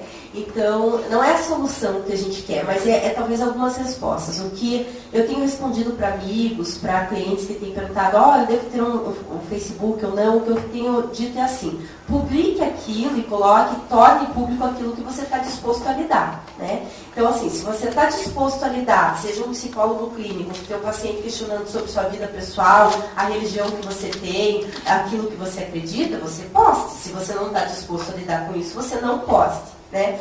E eu tenho seguido um pouco nessa linha de orientação quando as pessoas me questionam. Porque a gente vai ter que, né, a partir do momento que está publicado e eu escolhi tornar aquilo público, eu tenho que estar disposto a... Não adianta eu ficar bravo com o cliente e falar, que cliente inadequado, o paciente me perguntou se o meu marido era engenheiro. Né? Assim, você publicou aquela informação, então você vai ter que dar conta de lidar com isso. Então, eu acho que eu tenho seguido um pouquinho nessa linha de orientação quando as pessoas têm me perguntado o que fazer. Boa provocação. Eu fico assim, pensando, né, se nós, qual seria, né, existe alguma forma adequada, né, que a gente possa adotar numa empresa, né, no sentido de compatibilizar de uma forma mais razoável tudo isso? Não existe, mas falar em provocação, eu vou fazer uma provocação agora. A tecnologia só é uma ferramenta. Só uma ferramenta. Então, se eu vou transgredir, tá? Olha, aqui no nossa empresa não é permitido fazer lanche durante o expediente. Se eu insistir, eu estou transgredindo. Olha, você não pode ler o jornal no expediente. Foi aqui, não, vou comando um pouco, né? Estou transmitindo. Né? Eu acho que é muito mais interessante nós canalizarmos o nosso esforço em trazer perfis aderentes com a nossa missão, com o nosso negócio. Né? Faz sentido, né? Vocês são psicólogos, tem mais oportunidade do que eu, mas esse tipo de trabalho faz sentido para você? Isso te agrega? O que te agrega na sua vida? É fácil? Isso não é fácil. Mas então acho que a gente tem que começar a pensar muito no perfil. Né? Olha, você pretende ganhar 5 salários, 6 salários de bônus por ano. não é nossa empresa. Não estou aqui criando uma situação. Não é da nossa empresa. Mas tem empresas no mercado que o único valor, ou o valor mais significativo, mais relevante, é esse. E não está errada. De repente ela pode ter uma ambiência, um clima organizacional ruim, entre aspas, é muito relativo que é ruim. No entanto, faz sentido para a organização, faz sentido para a pessoa. Para mim, de repente, não, o meu valor é outro. Não, eu quero trabalhar numa empresa que tem um produto, que desenvolva pessoas, que tem um produto, sei lá, que tem um impacto diferente. Né? Eu não quero trabalhar na indústria X ou Y. Então, eu acho que vale muito mais a pena nós canalizarmos esforços. Não que a gente não deva ter regras. Devemos ter regras sim. Né? Mas, volto a repetir, não vamos crucificar a tecnologia. Você não pode aceitar o trabalho, você não pode acessar o Facebook. Não é bloqueado. Mas você não pode. Você concorda? Eu posso achar um absurdo. Nossa, que coisa retrógrada. Mas se eu entendo a empresa, eu tenho que concordar com a condição. Porque se eu acessar o Twitter, eu estou transgredindo. Isso é simples assim? Não é simples assim. Mas nós temos que começar a olhar isso. Eu, particularmente, já coloquei aqui, eu acho que tem que pensar mais no processo educacional, reforçar isso no dia a dia, né? Revisitar o nosso formato de trabalhar, né? Procurar canalizar mais esforços nos resultados, do que bloquearmos ali, gastar nossa energia, nosso tempo, nosso dinheiro, um bloqueio, entre aspas, que não é, humanamente, tecnicamente é impossível bloquear. Né? Tem vários atalhos hoje que permitem. Entendeu? E acompanhar. Se eu tenho um comportamento inadequado no Facebook ou no Twitter, eu acho que, de repente, né, eu não sirvo para a organização, né? Eu tenho muitos problemas. Eu acho que hoje as empresas estão levando muito a sério. Eu conheço empresas aí que tem um processo muito legal de rastreabilidade. Muita gente não sabe, inocentemente, o Face e o Twitter são as ferramentas de maior facilidade de você rastrear. É uma beleza, uma simplicidade para você, entendeu? Muita gente não se toca, e muitos empreendedores acompanham sim. Às vezes liderado, mas acompanham. Falta assim um comportamento, né, dos seus colaboradores nas redes sociais. Entendeu? Esses dias, por Usa exemplo, uma seleção de pessoal, inclusive. Esses dias, por exemplo, uma questão ética, jamais eu posso citar a empresa. A empresa fez um investimento num grupo de jovens, o programa Fora do País, né? Fora do País, e um programa bem bacana, por sinal. E eles inocentemente, ingenuamente, começaram a apostar eles em algumas boates, em alguns pubs, tomando chopp, testando e tal, tomando vinho. E a empresa achou aquilo horrível. Aquilo vinha de encontro com a sua principal missão. Eu não falo missão, mas vocês não podem saber a empresa. Tá? E, no retorno, infelizmente, teve aí um processo meio traumático, alguns desses foram eventos. Então, é preciso estar muito atento com o nosso comportamento e a forma de nós expressar esse comportamento. As novas tecnologias são usadas em processos seletivos, enfim, um monte de questões aí que vocês estão mencionando. E eu lembro que a escola continua a mesma, com raras exceções, né? Existe todo um projeto para informatizar escolas, até mesmo os atendimentos públicos, né? Seja SUS ou SUAS, né? Sistema Único de Saúde ou da Assistência. A gente sabe que tem lugares que tem computador, mas não tem a rede, né? Então a pessoa tem que acessar, levar trabalho para casa, porque em casa tem internet, levar para acessar o sistema, para lançar a informação, enfim, de quem atendeu, etc. Em algumas cidades, né? como a Mariana colocou, tem eleição pela internet, né, no sistema conselhos agora, mas também tem que ter a alternativa do voto, um papelzinho, correspondência para cidades em que não tem um local de fácil acesso para posto de acesso à internet. Então tem alguns limites, seja nas cidades, de capacidade mesmo aquisitiva de algumas pessoas, apesar de cada vez mais também esse material ter uma facilidade de acesso. E as escolas continuam as mesmas, com os professores, alguns ainda com as fichas amarelas dos pontos que vão dar para a criançada, né? Chamando de ponto. Então, assim, por mais que tenha essa nova juventude chegando aí, a gente brinca que já nasce com o computador, o tablet na mão, é de uma faixa aí da população. Isso falando em Brasil, se a gente for falar em termos de mundo, tem gente que não tem nem o leite da mãe, porque ela está tão desidratada que ela não conseguiu produzir, né, em termos de carência de tudo.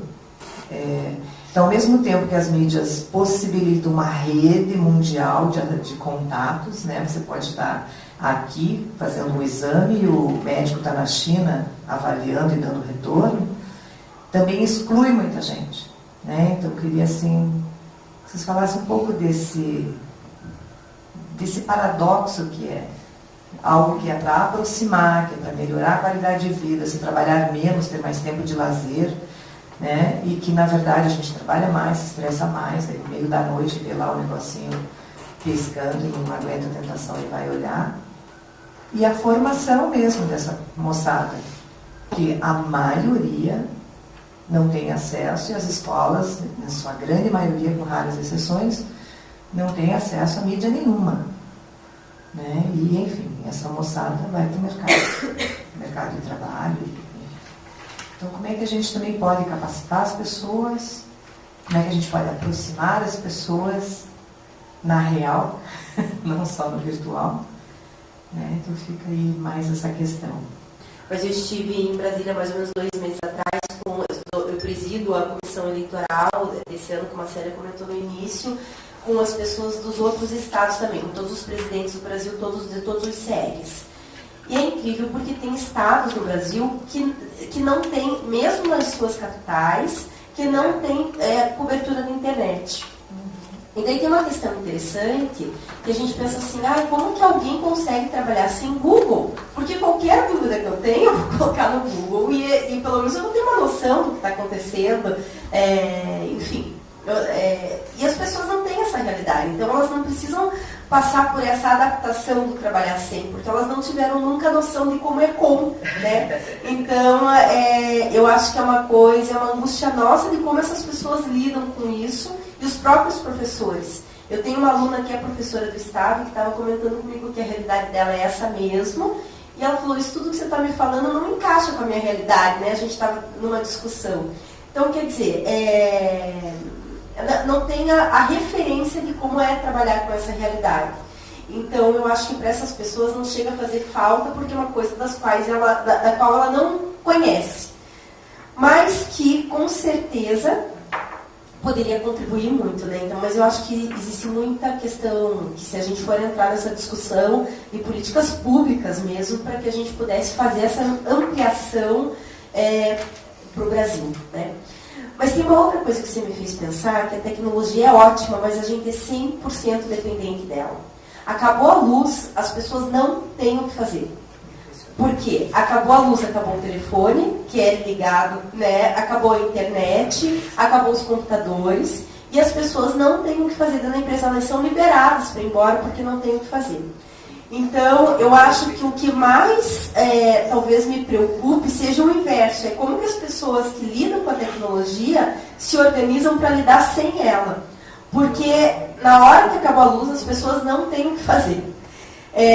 Então, é uma coisa que a gente tem que lidar mesmo. A gente teve ano passado, acho, um período que ficou umas 2, 3 horas sem internet, em Curitiba todo, né? Em Paraná todo, acho que foi. A minha primeira sensação é assim, eu vou liberar os pagamentos pela internet. Não dá, não tem internet. Eu vou ligar para o banco. Liguei. O gerente disse, não tem internet. vá num terminal de banco, qualquer terminal. Daí a gente foi, não tem internet, não funciona assim também. Então, quer dizer, para a economia inteira do Estado, porque parou a internet. E para mesmo. E daí, como que a gente vai lidar? A conta pode ser paga amanhã? Não sei, porque não tem internet, eu não tenho como consultar lá o setor que está acima de mim. Então, a gente tem que lidar com essa questão também da ausência da tecnologia. É muito difícil a gente lidar. Se a gente esquece o celular em casa, não sei vocês, mas eu sou viciadinha no meu celular e eu esqueço e fico desesperada. Porque eu penso que como que eu vou ver, o que eu vou fazer. Então, a gente tem essa relação, e para a gente é muito difícil talvez pensar como que é para as pessoas que não têm isso, mas elas não sentem falta disso porque elas não têm isso no seu dia a dia. Então, eu acho que o professor da escola que não tem a tecnologia, ele sabe lidar muito bem com o papelzinho amarelo, com o ponto do aluno, e embora isso dê menos velocidade para ele, ele não chega a sentir falta, mas a gente sabe que se a gente pudesse implantar isso tudo no Brasil, a gente teria muito mais, sei lá, desde controle efetivo e o próprio aprendizado mais efetivo, né? Porque tem uma questão que a tecnologia nos permite, é a velocidade da informação.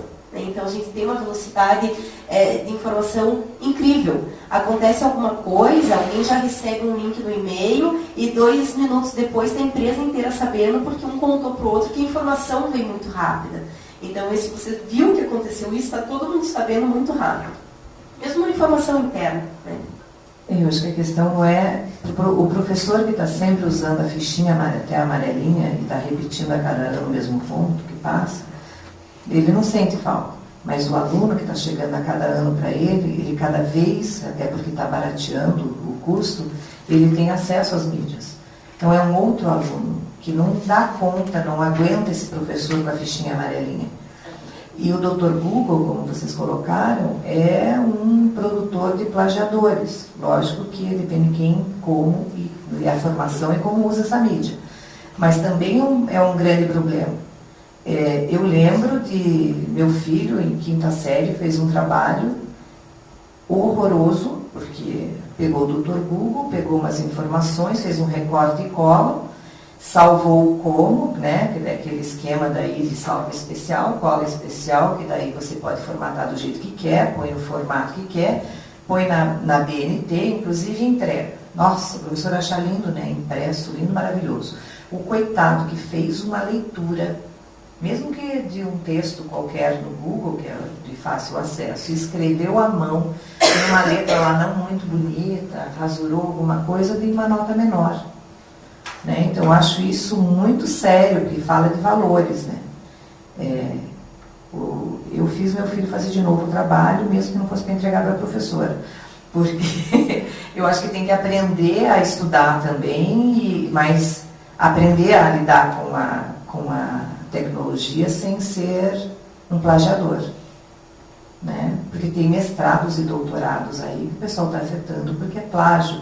E não porque pegou a tese inteira, mas as pessoas não sabem que se você pega um pedacinho que seja de texto de alguém e não põe aspas e não diz qual é a fonte, quem é o autor e de que página tirou, né? Você está simplesmente colocando no corpo do seu texto, você está fazendo um roubo aí de propriedade intelectual, apesar da área da música é uma questão questionável. Né? Mas acho que você tem que, no mínimo, dar a referência de quem fez. Eu entendi um pouco da tua fala nesse sentido e me fez lembrar de novo da minha filhada que vai muito lá em casa e foi esses dias com 3 amigas. E daí elas estavam aprendendo uma coisa de função de segundo nível, eu não me lembrava mais de matemática, elas estavam estudando lá e eu ouvindo a conversa delas, muito engraçada. E daí ela falou assim, cara, isso é muito fácil, você não sabe? Daí a outra respondeu assim, não, o professor fica cuspindo na cara e não sabe explicar, né, que é um pouquinho da realidade. Daí a outra falou assim, mas procura, tem uma aula online que é muito boa. Daí elas abriram a aula online, era muito boa mesmo, eu me lembrei disso tudo. E assim, o que elas estavam contando? Que aquele professor mais tradicional, ele não vai no ritmo delas, né? Eu acho que é disso que você está falando. Porque por mais humilde que seja o aluno, ele tem acesso à tecnologia em algum momento, né?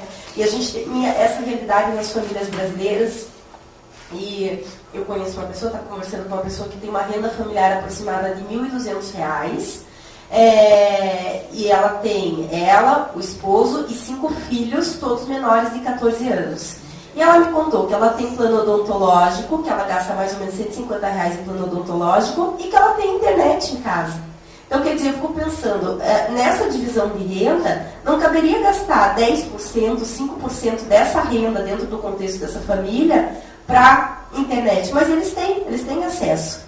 Né? E tem mesmo, as filhas dela me adicionaram lá no Facebook, são minhas amigas, e essa é a realidade que a gente convive. Então, entendo um pouco do que você está trazendo agora, que é como que os professores estão se adequando e formando esses alunos que não têm a disposição de ouvir essa aula do professor tradicional, contando, falando, sem trazer a tecnologia. E eu acho que essa é uma resposta muito difícil, porque eu acho que efetivamente eles não estão preparados para essa geração. E daí começa uma série de conflitos que vão além de só o conflito do gostar ou não da aula. Né? Daí a gente tem a situação de violência dentro das escolas, né, para o professor, da própria violência moral, né, nas próprias redes sociais, e que a gente vê isso na televisão, e o que a gente não vê também existe, de xingar, de colocar, e talvez o professor não tenha aquele excesso, mas os filhos dos professores veem aquilo, né? E é um desrespeito àquele profissional que não está enquadrado, e não por culpa dele, por uma culpa do sistema, enfim, uma resposta muito difícil, que eu acho que a gente conseguiria conversar bastante sobre isso, mas acho que eu não conseguiria dizer como que eu penso que eles estão lidando. Eu acho que eles não estão lidando. Né? Acho que é uma situação que está deixando, inclusive, o professor bastante desmotivado, né? Porque ele não está preparado para lidar com esse aluno a toda velocidade. Quando se fala em educação, realmente é um tema que bastante complexo, ainda mais no nosso país. Né? O que vocês estão observando a abordagem da série, né? Minha colega também aqui, a forma comentou, eu fiz algumas anotações. Né? Então, primeiro que ser professor no país, em sua maioria, né? Realmente é um desafio muito grande, bem mais fácil. Né? Você tem que fazer alguns, entre aspas, milagres, né? Seguir a carreira. Eu diria que, infelizmente, essa é uma função que nos últimos tempos, infelizmente, ela perdeu o glamour. Uma pena. É uma pena. Uma pena muito grande. E isso também está sendo um impacto. Está custando caro. E vai custar mais caro ainda daqui a 20 anos. Tá? Quando nós vamos para os números, né, nós fazemos algumas ponderações, hoje tem muito menos professores entrantes no mercado do que tínhamos antes, guardando as devidas proporções. Isso é sério. Então, perdeu o glamour. Então, ser professor, aí até 20 anos atrás, para a história não é nada, nossa, tinha um significado muito grande no país. Deixa eu ver. Isso é um outro indicativo muito forte. Hoje, mas o salário não é só salário.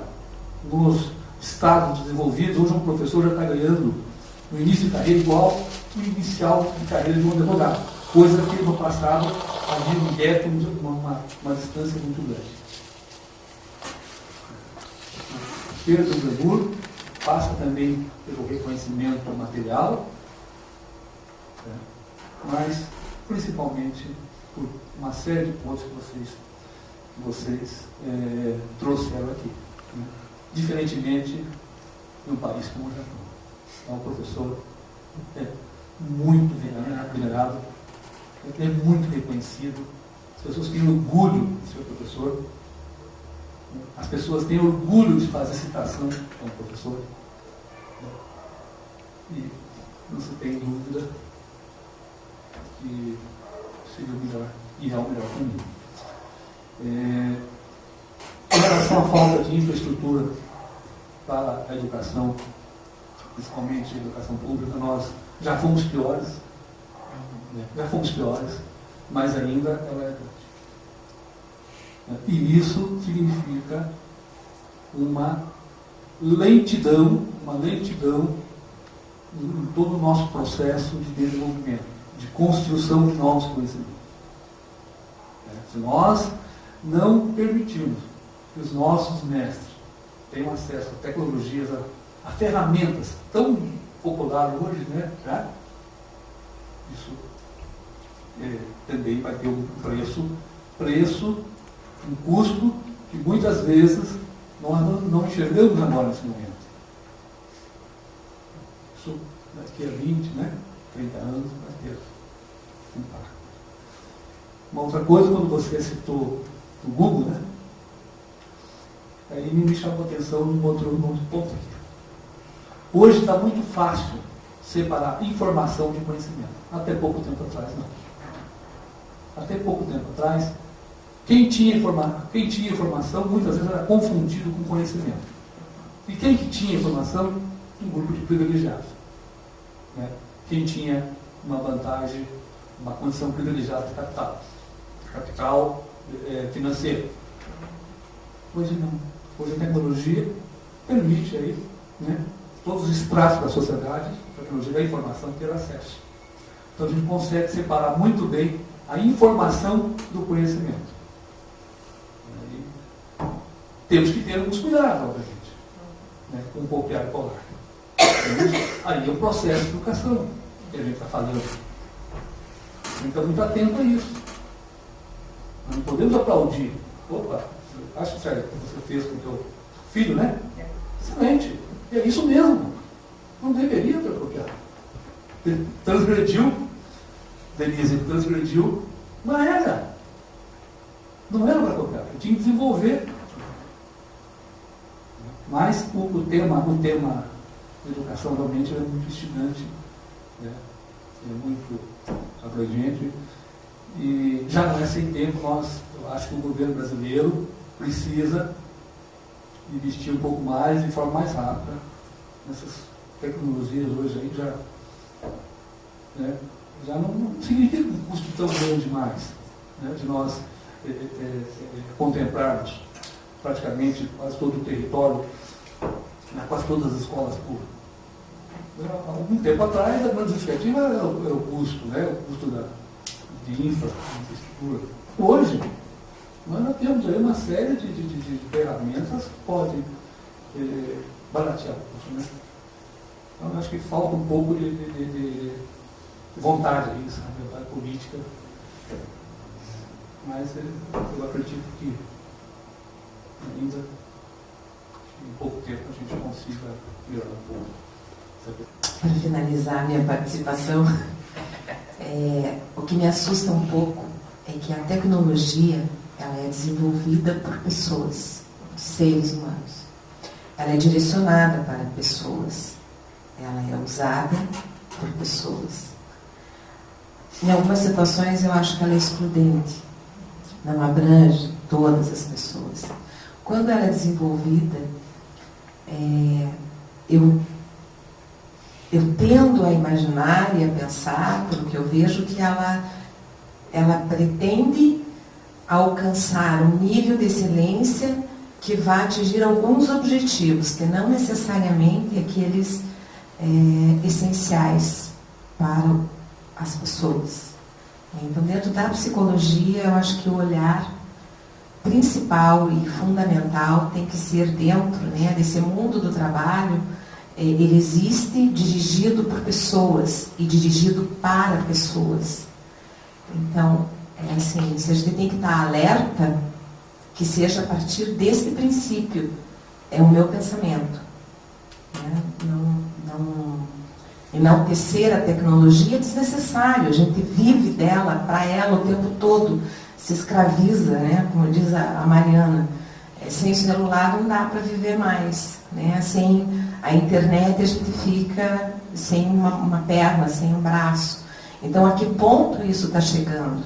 Essa evolução é saudável em todas as pontas? Isso tudo é mensurado de que forma? Então, estar atento a isso. A gente percebe o ranço embaixo de tudo que existe, inclusive disso. Não adianta a tecnologia ser de ponta se ela agride, né, a pessoa, se ela traz prejuízos para pessoas.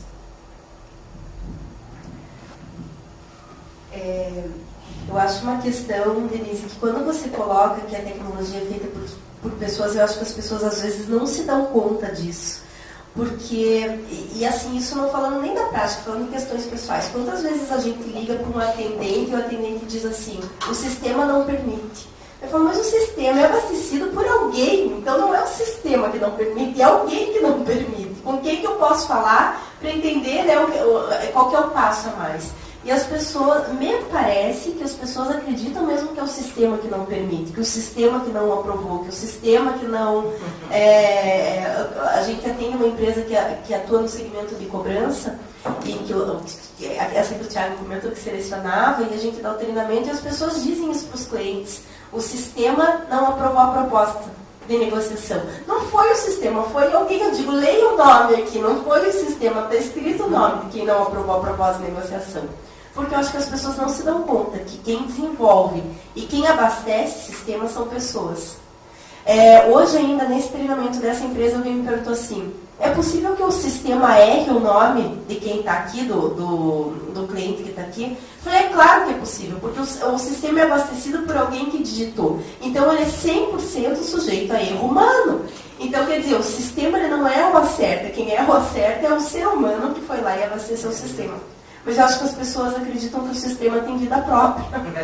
Então, eu acho que seria importante em todo o processo de integração de empresas que a gente contasse para as pessoas. Aqui tem sistema, aqui tem tecnologia, que depende de pessoas. Então, acho que é um ponto importante para a gente contar para as pessoas, que as pessoas não se dão conta disso.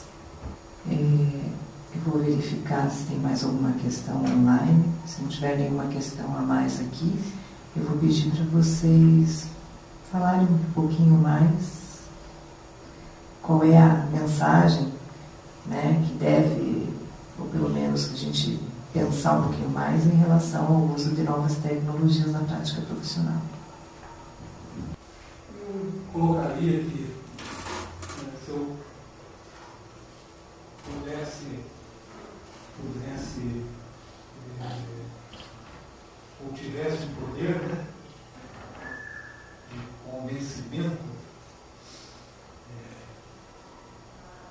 poder de conhecimento de uma área urbana, de uma liderança, né, desse nível, eu diria o seguinte, o ser humano tem que estar acima das relações humanas, a tecnologia tem que estar não podemos tirar de tecnologia. É um grande erro que nós estamos invertendo. Eu acho que você colocou aí, colocou alguns pontos que realmente nos levam a essa reflexão. Nós temos que resgatar alguns valores. Nós estamos tratando alguns valores como antiquados. Valores que sempre nos deram norte, sempre nos deram estrutura. Nós estamos, em nome, entre a tecnologia, ignorando esses valores. Aí realmente complicado. E, gente, se eu fosse dar exemplo aqui, alguns nomes, nós estamos dando um exemplo a noite toda. Então, o ser humano tem que estar acima de tudo. Muito acima da tecnologia. Os relacionamentos precisam ser fortalecidos. Porque senão realmente a coisa só tende a piorar. Eu sou otimista, eu acho que nós temos que tomar dar outro encaminhamento. Então, nós, lá na Revolução Industrial, estávamos cometendo esse erro. Então, agora as máquinas têm um valor diferente, o ser humano estava ficando no segundo plano. Mas, opa, alguém não, vamos ter que dar uma redirecionada. Agora, eu diria o seguinte, com a maior simplicidade, humildade,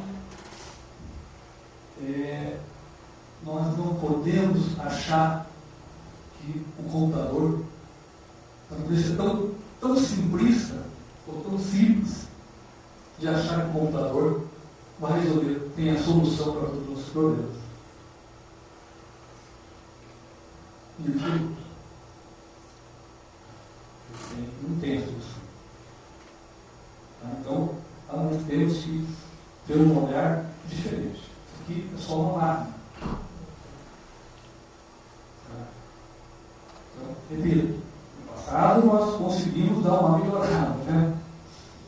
E agora nós estamos fortemente achando que o computador ele vai resolver toda a humanidade. Nós estamos vendo aqui poucos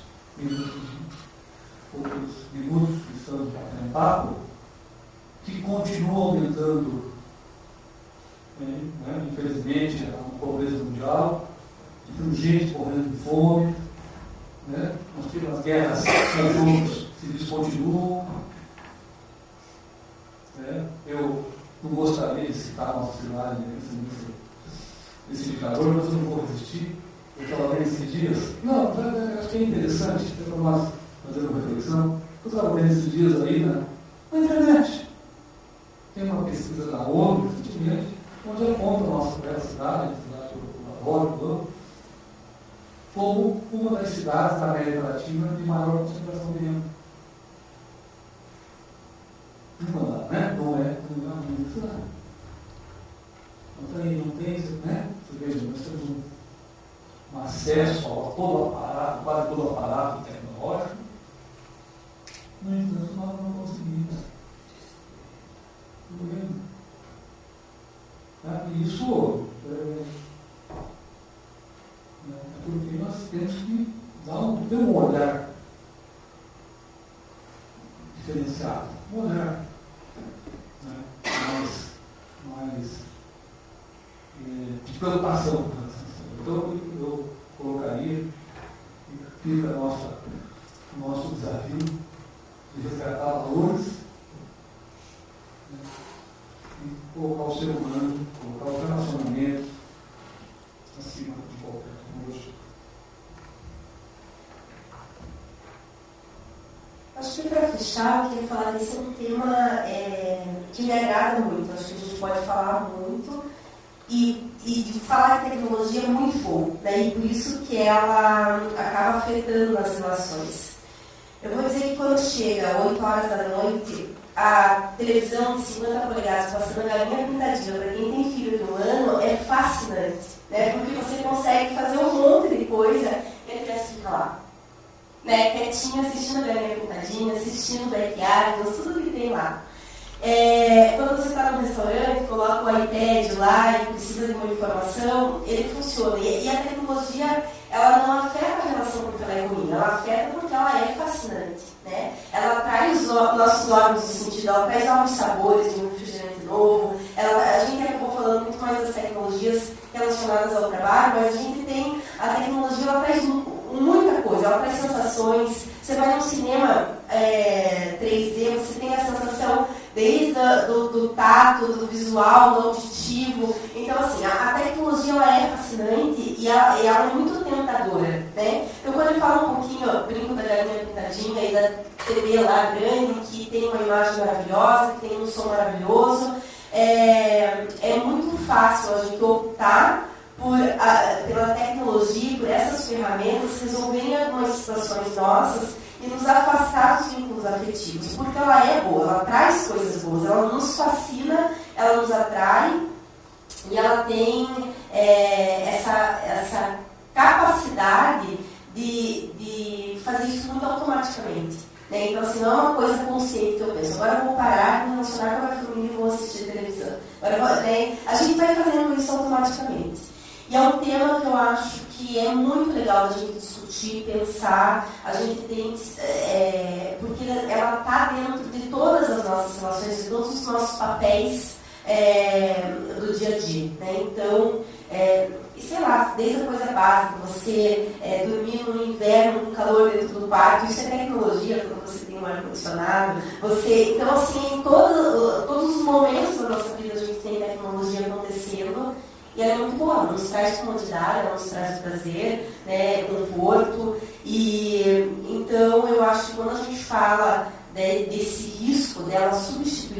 relações afetivas é porque é um risco que existe e é muito grande e é muito automático, isso acontece automaticamente. Né? Então, eu acho que, como fala final, aqui eu queria colocar o quanto que a gente tem para discutir ainda sobre tecnologia. O nosso tempo é curto, o nosso tema foi selecionado, mas a gente tem muita coisa para pensar sobre isso, porque é muito tema para lidar, e eu acho que isso acaba refletindo diretamente em nós enquanto psicólogos, porque afeta diretamente as relações, que foi o que a gente acabou, todo ponto que a gente discutiu, a gente acabou falando disso. Né? Então, eu acho que a minha fala final a tecnologia é boa, ela é fascinante, e a gente tem que cuidar, porque a gente tem uma tendência em optar por ela de forma automática. Né? Então, não é uma coisa consciente. Então, acho que um pouquinho dessa fala final que eu gostaria de trazer. Muito obrigada, gente. Espero que eu gostaria de lembrar que, através das tecnologias, também tem alguns programas educativos bem legais. Foi uma provocação do nosso debate. Inclusive, um colega nosso, psicólogo, desenvolveu um jogo e que está sendo apoiado, inclusive, pela ONU e tudo mais, aplicando em vários lugares, em vários pontos do Brasil. Né? Um deles é aqui em Araucária, e o nome do jogo chama Turma de Valor. Acessem na internet, dá uma olhadinha. O Antônio Celso, né, criou. E é um trabalho muito legal. Quer dizer, provoca a molecada para jogar através das mídias, né, usando a internet, mas trabalha uma semana inteira com atividades reais, concretas, de contato, com os professores, com os colegas, trabalhando valores.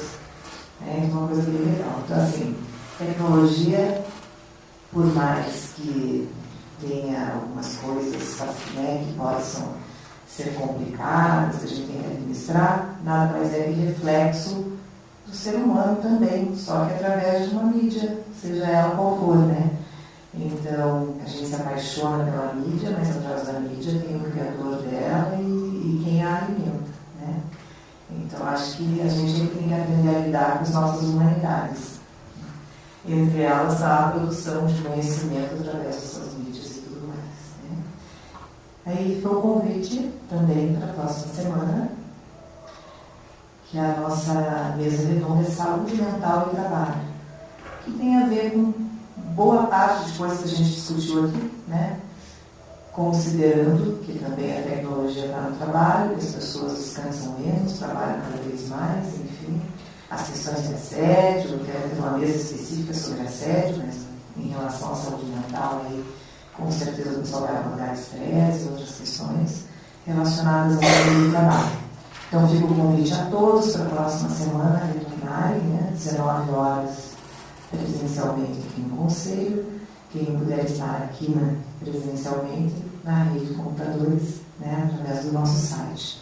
Quero agradecer assim, imensamente a colaboração dos nossos dois convidados, Paulo, representando, né, a Associação Brasileira de Direitos Humanos, que me indicou, até por ser o cara da área da tecnologia lá, e a Mariana, que é nossa colaboradora bem próxima aqui, né, no Conselho, que sempre traz muita coisa interessante para a gente discutir em relação ao organizacional.